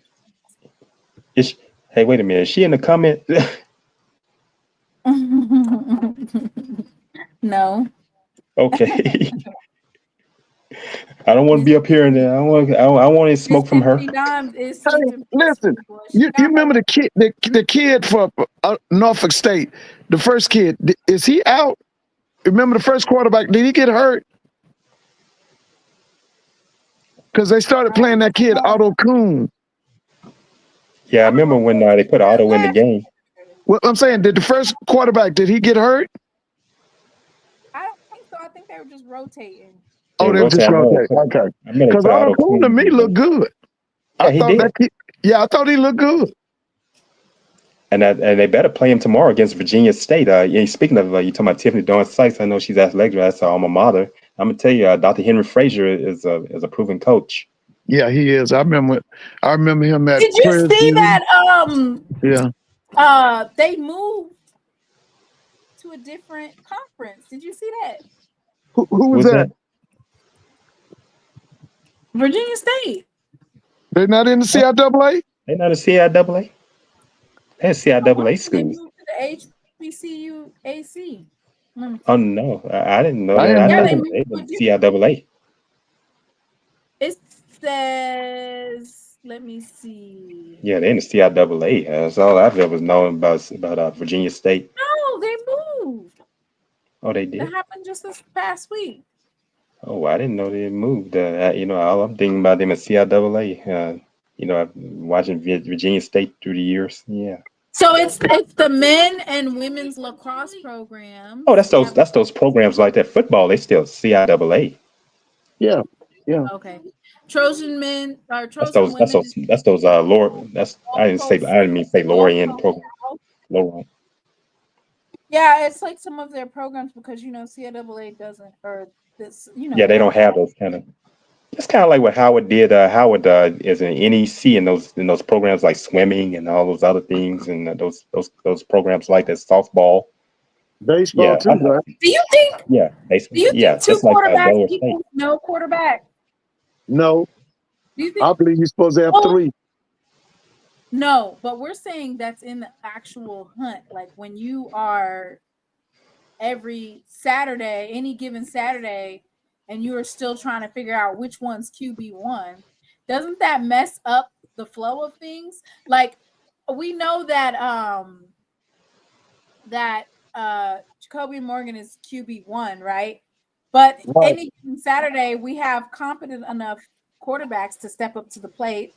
Or when we play Tuskegee, I expect to see glimpses of our backup quarterbacks. But on any other day, he's QB1, right? But when you have a situation like at Southern where it's Jalen and then you have Cam McCoy, doesn't that kind of mix things up? Oh, iron sharpens iron. Listen, I love quarterback competition. I don't want to one quarterback and then everybody else just awful or the top quarterback get killed and then the whole season it goes awry. No, I listen, you should have 3 guys can lead that first team. As far as quarterbacks, you should have 6 or 7 quarterbacks in your program. Yeah, How many? You should have 6 or 7 quarterbacks in your program. Mr. Ford, don't nobody have no 6 or 7 scholarships for just backup quarterbacks to sit on the bench. You're gonna have about 4. No. Ain't Wait a minute, how many y'all got? How many you got? We have Jacoby and Chris Morgan. Ethan Terrell, Right. What's that kid from Charlotte? and then we have Lockhart. Yeah, but then y'all got a white kid too, right?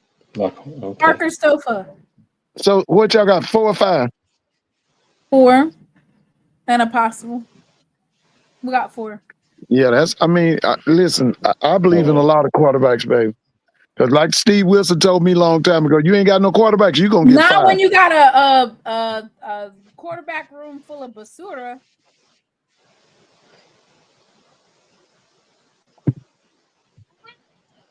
That's like saying a man can control 6 or 7 women. Ain't gonna happen. Where is the comparison? That's not a comparison.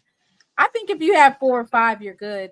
But see, this is the thing, like I said before, and it's been proven right. The quarterback room in Jackson State can start at other schools. Yeah, I agree with that. I agree with that. Because I told you, I saw some film. I saw a workout tape of that Lockhart kid. That kid is going to be the fire. What? Man, that kid. It's gonna be difficult in the SWAC. I'm gonna just put it like this: like it's gonna be baby. rough in the SWAC for the next couple of years. I know y'all are trying to ship off our coaches. I mean, they keep on talking about our defensive coordinators getting ready to be the head coach somewhere. Who's that, Quinn? Yeah, Coach Quinn. Yeah. They're trying to ship him off. I bet a lot of people do want You him. might go back down there to the reservation. Yeah, that was where he was. Yeah, he was. Might go back to the reservation. He was an assistant at Alcorn before coming to Jackson State. He might go back down there and take over. Down there to what? Take over. Yeah. Take over Alcorn? Yeah. Not if they ain't giving out no resources. You never know, baby. Listen, Coach Thomas got the role. I like Coach Thomas, but he got the role now. He got the role. How many years he been down there on the reservation? This is second season. Oh, this is second season? Is this the second season? Yeah. Okay. He got to make something shake, Mr. Ford. I saw baby. him last year. Listen. Now, you know them folks at Alcorn is hot by Jackson State being ground zero and top black college and this and all of that. Man, you know them folks don't want to hear that down there in Loma. Yeah, because Why? Nobody wants to hear about Jackson State being number 1. Well, I know them listen, them big bad Braves definitely don't want to hear it. I know some Alcorn people. Defense, number 1 in offense, number 1 in rushing. It's all coming. Like, we're getting ready to be number 1 because that's where we're supposed to be at the top where we belong. All right. At this point, everybody's playing for I'm second and third. Y'all I'm gonna let you all have it with that. Yeah. Hey, 2 is you not gonna a have winner, and 3 nobody remembers. How about that? Yeah. Not I watched him against Grambling last year. Wait a minute. Who's televising that Alabama A&M Alcorn game? Because I need to try to watch some of that. Huh? You need to get HBCU Go, Mr. Ford. Oh, okay. I got it. You know what? For some reason I couldn't find the game Jackson and Hampton. I hope I don't have that. I watched that one. But I You couldn't got find a HBC. We used to have it on like one of them small I watched it channels, on like a channel 7 or 8. That's who do our HBCU Go. I watched it on this on HBCU Go. That one On the Jackson State computer, or and you watch it on TV? I watched it on the computer. That's what I'm gonna have to do. Yeah, I watched Jackson State and Hampton. If you watch it on the computer and you have a smart TV, you can cast HBCU Go on your TV. Where's your young nieces and nephews at? You don't got no Because, nieces and nephews that can put it on the TV for you?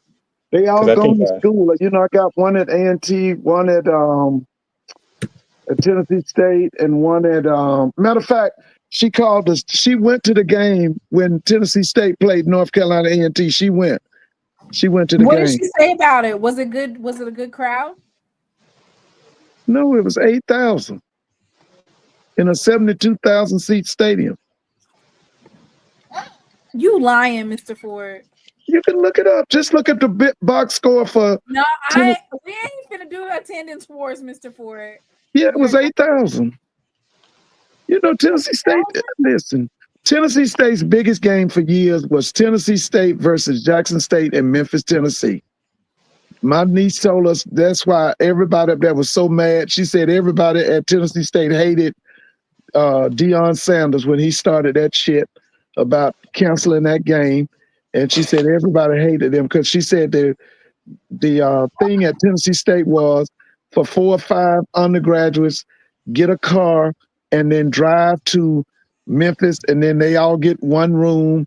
And she said that's what it was all about. Always did it. I always, that's what she told me. That's what they did. And that was their biggest game. $20. You can go up there with $30 in a ticket and have a good time. I'm talking about that's what she said. And she said they were so upset with seeing that everybody blamed Deion Sanders for that. Why is everybody blaming Deion? They was mad. They thought that he was the reason that game was discontinued. That's what I was asking you, Mr. Ford. Why don't they invite Jackson State to the John Merritt Classic? Oh, that would be big. A&T was trying to say, "Oh yeah, let's do this again." I didn't know there was only 8,000 people there. It was 8,000. I want to hear what Dave has to say about that game. They was like, yeah, we need to do this again. We need to do this, or we need to do a home and home. I didn't know there was only 8,000. They got Howard coming for their homecoming. Now, was it the 8,000? Was it during the day, just similar to ours, or No, I thought it was at night. Oh, damn! Not at night. Yeah, it was at night. Well, Tennessee State lost their crowd years ago. Once they joined that OVC, they lost their crowd. Yeah. Mr. Ford, were they competitive? Dr. You Carey know what? I gotta watch the game. I haven't seen the game. I haven't seen the game yet. I usually get it on YouTube, or I go back and look at ESPN Plus, but I haven't seen the game. I want to hear. I want to hear Dave on there. I want to see what he has to say. They only lost by a field goal, I want to say. Yeah, I think so. I think it was something like that. It was a close game. Both of them got a bunch of new players. Both of them got about 50 or 60 new players. Mm-hmm. Yeah, I want to hear Dave and A&T Roy. I want to hear what they had to say. Yeah. They were stealing money, Mr. Ford. So, but the John Merritt Classic is something else. But you got to pay what you weigh if you want to schedule a game with us. We can't be going up there. You know that, baby. Yeah, you got to pay Jackson. Jackson's a high commodity, baby. I think they said we had 13,000. Yeah, it was 13,000. You talking about for Hampton? That's still $455,000. Yeah, that's paid. Yeah, that was. But it would have been a bigger crowd if it had been at night. If it had been a 7 o'clock start, 6 o'clock, that would have been a humongous crowd. No, but what I'm saying is this: so that doesn't include concessions or parking. So let's just say concession and parking. So Yeah. let's just say we still would clear like maybe 300,000, maybe, Oh yeah. which is what people get paid to go to money games. Oh yeah. Yeah. I don't think people understand, like, our home games are still clearing what we would get for a check. Yeah, the attendance isn't there. But if you're gonna clear $450,000 to stay at home, why would you not? They said A&M will be in Nashville next week for the Legacy Series versus Tennessee State. Alabama A&M versus Tennessee State. Yeah, that's gonna be a big game. And then Tennessee State goes to Greensboro in 2027. Okay. Oh, Yeah. I know what it was. I said to Dave, because Dave said that they had some open spaces on their schedule. And I said, that's funny because you just said last year that y'all didn't have no spaces open when Jackson State wanted to schedule A&T. He don't want that ass whooping, that good old drag. There you up go, and down. baby. There They you go. not that ass whooping. Dave said there Because wasn't they no already space. got two. Listen, they got one ass whooping in Central and the other ass whooping in South Carolina State. So they didn't want no more of them ass whoopings. Hey, Drag Dave went to the game. beat by the blacks. That's you know, right, by the Dave- colors. Yeah, Dave went to the game. He went to the game in Nashville. He traveled. He gonna travel to those games. I say even if they go and get beaten, he will still be there. Well, he said that they're gonna beat South Carolina State this year for their homecoming. I heard him Oh, say He it. sure did. He sure Yeah. did. He Okay. said, "Oh yeah, we'll beat them. We'll beat them." Yeah.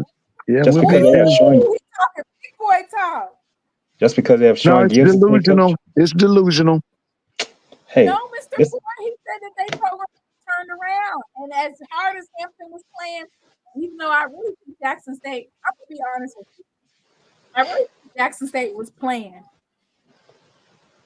That's what I really think. Huh? You know how a killer whale will play with their food and just Oh yeah. up in the air and just be playing with it. I really think Jackson State was toying with Hampton and letting them think that they were even close. You know what I'm saying? Because they scored way too quickly, back to back. They caused a turnover, scored, and scored again. They, to me personally, I feel like Jackson State was playing with Hampton. Just, we're just going to give you a little teaser. We're not going to really put it on you like that. Oh yeah. They have a lot of season left to play, and they're very strategic. And didn't Eddie George win his first game at Bowling Green? yeah. He did. Yeah. Yeah, he won his first game. Yep, he won. Congratulations to Yeah, Eddie George. Played. Let me see who they played. Let me find out. I can't remember what it was. I know they won. They played Lafayette. Yeah, what is that? The Patriot League. Yeah, That's Patriot. That's right. Patriot. Patriot. You're right. Money game. You made it Yeah. seem like he was playing a big dog. I didn't know. I just heard that he had won his first game. I didn't know Yeah, who he because I saw his wife. They in last place. They in last place in the they're in 7th place in the Patriot League. I saw his wife hug him. 26. 7 to Yeah, 26. Bowling Green won. Yeah, I saw his wife hug him. I saw the video of the end of the game. His wife came to hug him. His wife, from the group SWV. Yeah, so Yeah, they I still, remember. Well, now, Yeah. Chuck, let me ask you this. These Bro, are Hunt, terrible stats. Terrible Hunt. stats. Now, is it gonna get any better for Alabama? Or they gonna have to go get somebody? Because I'm gonna tell you my answer to that too. What you think about that? who is that? Alabama? Yeah, the Crimson Tide. Oh, Is Kalen it DeBoer. gonna get any paying better? to They get rid need of to that go coach. get somebody. Paying to Hey. get rid of that coach. Hey, Kalen DeBoer. Those people. I'm gonna tell you something. Those people in that capstone, they don't play. He better shape it. I talked to people from Because Alabama. I think he talked is to on his people end. from Alabama. I They think not what playing. Alabama needs to do, they need to go and get that money together and go down there and talk to Lane Kiffin. And if they can't get Lane Kiffin, go get Bill O'Brien. You think Bill O'Brien will come back there to Bama? Yeah, you come for Alabama for Boston College. Yeah. Yeah. You think they want him back? I was wondering about that. Yeah, because That's what I I, said. If like I would talk to Lane Kiffin first. If you can't work that out, go get Bill O'Brien. They just mad they can't cheat like they used to. And listen, Bama is so I bad. saw some of that game last week against Florida State. To be honest with you, Florida State embarrassed them. oh yeah, Drug them all up and Florida down the State just- field. Bama, they can't Hey. cheat like they used to. No see more Mike Norville. bags full of money. See, Mike Norville is on the hot seat in down in Tallahassee, and you know, being in a That position he's seat got in a last little year. cooler. They put you know what on Alabama. Hey, Alabama's Alabama. I watched that. yeah, Alabama. I watched it too, and one thing about they don't. One thing about those people on the capstone, they don't play. I've been to Tuscaloosa. I've been to their games. Those people are serious about it. I know some of the media people as well, and they talked about it. Yeah, they're not happy with what's going on, and right now, Like I said, I think that the board man might be a good coach, but he in over his head. that's not the place for him. He was fine Yeah, at that's Washington. right. That's not the place for him. Yeah, and they said the way he conducts practice, they've been so accustomed to Saban, you know, with that hard nosed practices, and here Yeah, he they is. said the program ain't got no discipline. I just read an article. They said the night before the game, all them players was standing outside the hotel, door dashing, and so they ain't got no discipline. That's why I say I think that guy in over his head. That guy that don't belong in no SEC. Let that guy go back to the West Coast. They need to go and, like I said, get the money together. Talk to Lane Kiffin. Okay, if that don't work out, go get Bill O'Brien from Boston College.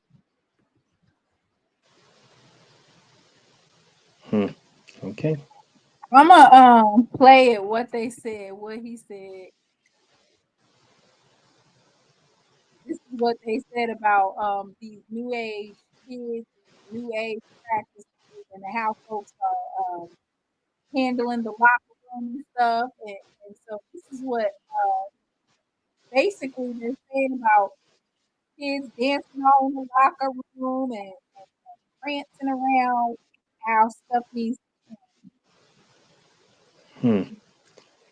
Yeah, that's not as they said. Nick Saban's not walking through that door. No, it's over, man. Nick gone. Yeah. Nick gone too. And deal whoever got their ass beat this weekend. I better not see another motherfucking video of you dancing in that motherfucking locker room.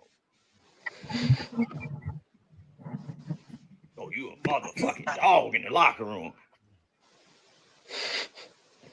You ain't bit a motherfucking thing. Went out there and tuck your motherfucking tail. Oh, the motherfucking muscles. All you want to motherfucking do is dick pop. Grow some motherfucking nuts.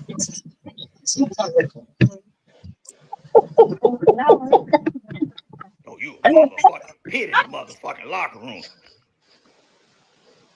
And get on the field. You a motherfucking poodle. Oh boy. Motherfucking do it. Motherfucking dick pop. A team full of motherfucking dick pop. Too much.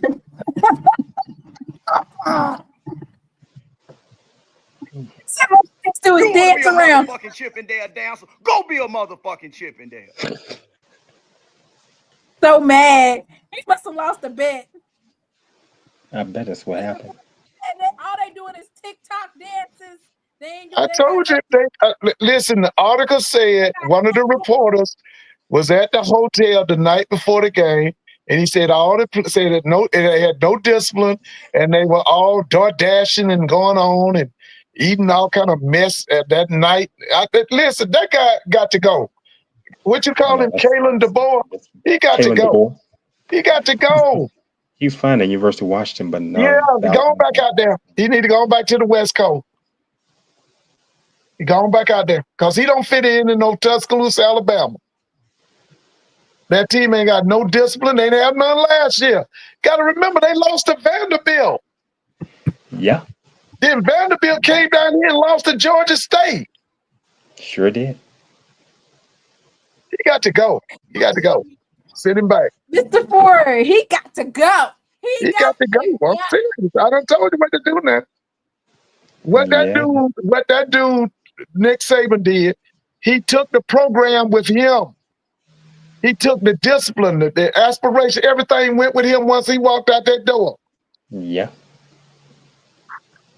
I was surprised it was that Alabama was going to go in that direction, and we seeing what's going on now, and they were talking about all the stuff that they even some of the media out there, one of the sports talk radio, one of the guys I've become acquainted with is Sam Shade's college teammate. He has a morning sports talk radio show on the Tide station in Tuscaloosa, Martin Houston, and he was a fullback on that national championship team in '92, and he talked about that.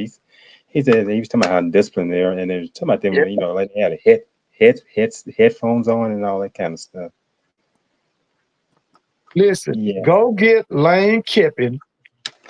If you can't get Lane out of Oxford, go get Bill O'Brien. He ain't even winning at Ole Miss, or it don't matter. He winning. I think he done won 10 games. What the last 3 years have they won 10 games?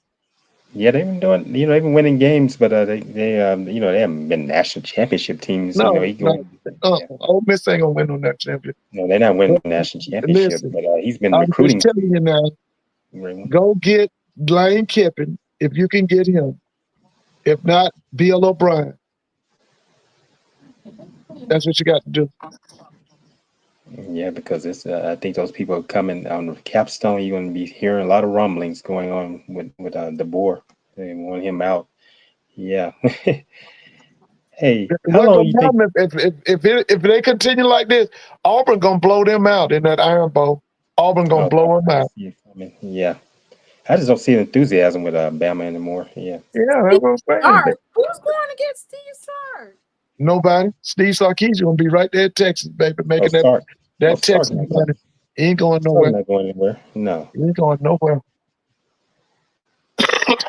You're gonna get that Texas money, baby. Yeah, that oil money. Yeah. Yeah, that's what it is. He ain't going nowhere. Oil and technology money. Michael Dell. He's right there in Austin. Man. Yeah. Now I'm gonna tell you something. That it was that game with what's that guy's name? Them two coaches that met up. It was University of Miami and Notre Dame. Them two big time coaches too. Mario Cristobal and Marcus Freeman. Mario Cristobal and Marcus Freeman. That Marcus Freeman is something else, baby. Bill O'Brien isn't welcome in T-Town. Well, listen. I know y'all don't want no black coach at Alabama, but that guy up there at Notre Dame, that's a big time coach, man. That Freeman's a big time coach. His job in the SEC is Texas.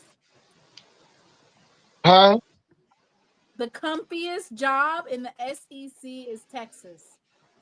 Georgia ain't bad either now. I gotta keep telling y'all, Kirby got it made. But see, Kirby doing that stuff with Graves them doing. He went and got that drunk. What's his name? Mike Bobo, who ain't never won nothing. Mike Bobo. Yeah. That's what's holding Georgia. Mike Bobo. Yeah, I remember we Mike don't Bobo. like Old Piss. We don't like USM. We don't look like Mississippi Slaves. We don't like none of them schools, Mr. Ford. I know that's right, man. University of Stealing Money. We don't like that one either. And I almost went to school at that US because of that great art program, and I went to community college, and what happened? Favre's made it look bad. Really, he should be in prison right now. If one of us, they've been issuing a prison outfit to us, doing what he did. Yeah. What they say he allegedly did. Yeah. Yeah, they Lincoln stole Riley money. ain't leaving. They stole money. That's what they did. They stole federal money to build a volleyball gym. Yeah. He got to go. And that's He got to go. why we're going to whoop the EBT out of them because they stole all that money. We're going to beat Yeah. them. Yeah, that was bad. This is more than just FCS versus FBS. There's so much history.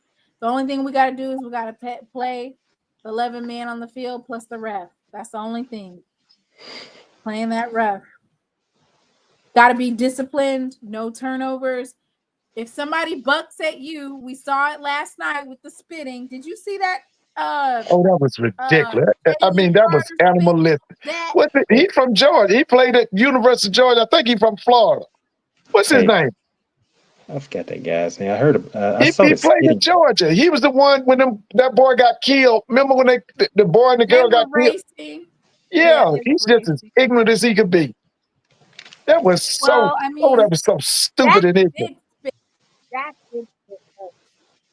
And you know what? I think about that. You know, all that spitting. That's why I say, you know, like you were talking about how people act. You know, these supremacists. The stuff they did when things were being integrated. That's kind of messy. When that son had spitting, I said, Oh yeah, he "These should guys be are gonna keep that suspended. going." I mean, he should get Yeah, a fine for that.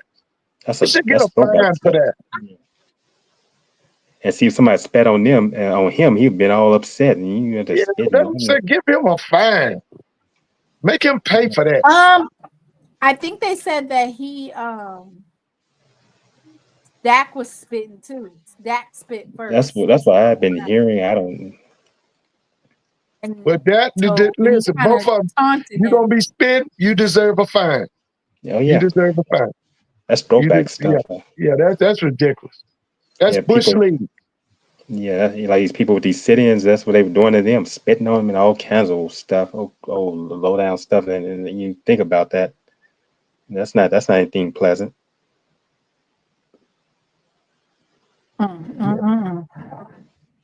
His name is Well- was it Jalen Carter? What's that boy's name? Yeah, Jalen Carter. Oh, he's off. He's off. And Lincoln Riley ain't leaving Southern Cal. No, he's not leaving until they say it's time to go. So I guess I will see you guys tomorrow night. Okay, babe. after Yeah. The Yeah. conclusion of all football. I think there might be only 1 or 2 games still left. By the time we get ready to convene, it'll be UAPB, Bethune, and the Panthers and Alabama A&M should be ending up. Oh, A lot of those are 6 p.m., which is 7 times. So all like the Southern versus Alabama State, all of those should be ending up as soon as I go live. They'll be like right towards the end, fourth quarter type of show. I'll be coming on at between 9 and 9:30, y'all. What's the starting time for Jackson State and Southern Miss? 5 4 p.m. on it'll be 5 p.m. for Mr. Ford. You in Atlanta, right? Yeah, he's in Atlanta. He's in Eastern time. Yeah. 5 p.m. ESPN, 5 p.m. Eastern. Okay, 5 p.m. Eastern. The only day game is the Ohio State versus Grambling. Yeah, at the Horseshoe. They would do that. What time is that Southern Alabama State 7 game? p.m. 7 p.m. at on My ESPN time, 7 p.m. Eastern. Yes, on ESPN Plus. They would. Okay. They usually do those. They usually do Ohio State during the day because they want people to get a chance to see that see the what they call it, best damn band in the land. They how they make their entrance into the stadium and then they people want to see Grambling. I they didn't send Grambling to go against that band. Grambling, hey, but that's where HBCU. Let me tell you this. That's where a lot of those HBCU band directors. That's where they got their. They brought that style from the Big Ten. They couldn't go to the schools in the South. That's where they got their master's and doctoral degrees from those Big Ten schools. That's where Southern. I was telling you about Levery Freeman. That's where he brought that Michigan style to Southern from when he got his master's. Yeah, Levery Freeman brought it from Michigan to Southern. That's where he picked it up from. See, that's where they had to go study at those schools like that because they couldn't go to the Southern schools. When they graduate from those HBCU, they end up going to the Big Ten like Wisconsin and all those others. Yeah. And I'm gonna tell you this quick story. Dr. Hewell Perkins, that was over the music program at Southern. He had graduated from Southern. He was trying to go to LSU. He was attempting to go to LSU, and they wouldn't let him in. He ended up having to go up to Northwestern University in Illinois to get his master's and doctorate. And guess what?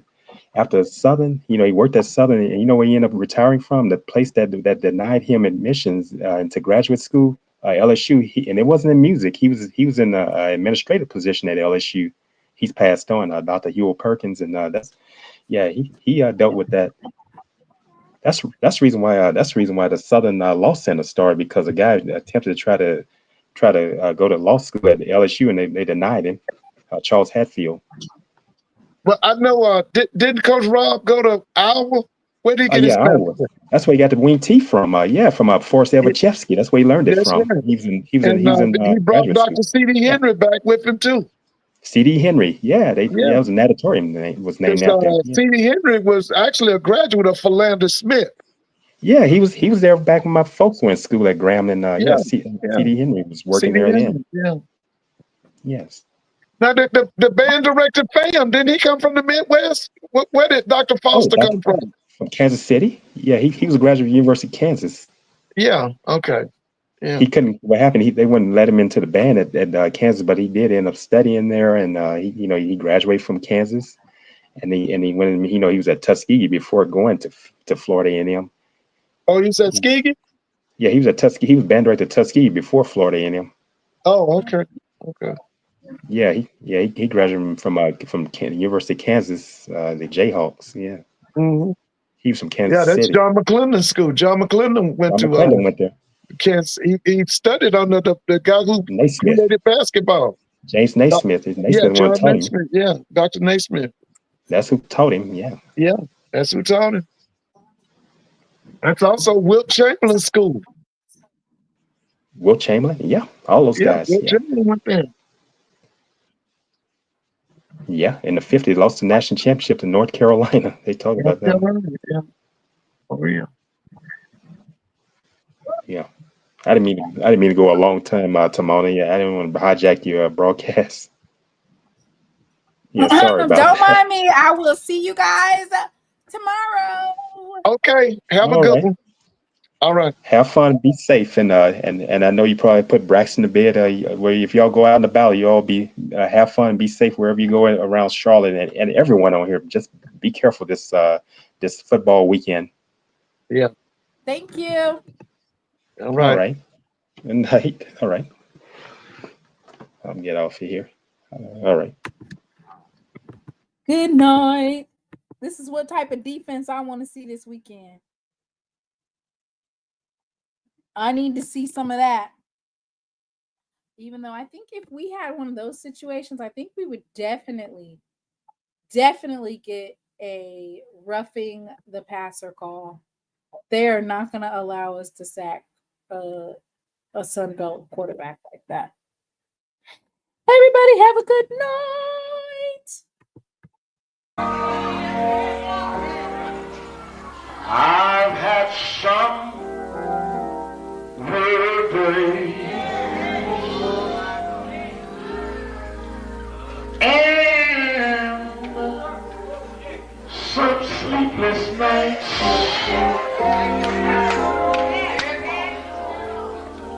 But when I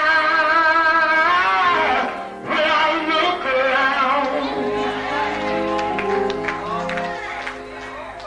and I think things over, all of my good days outweigh my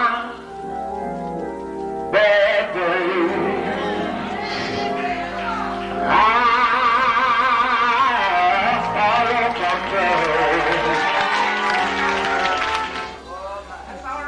The clouds hang low.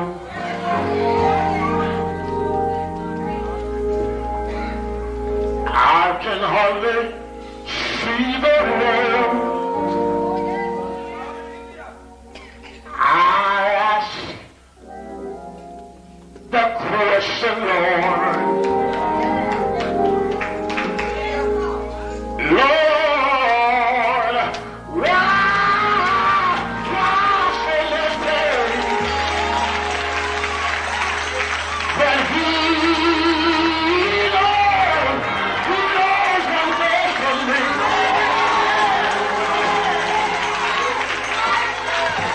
Although my will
Better than the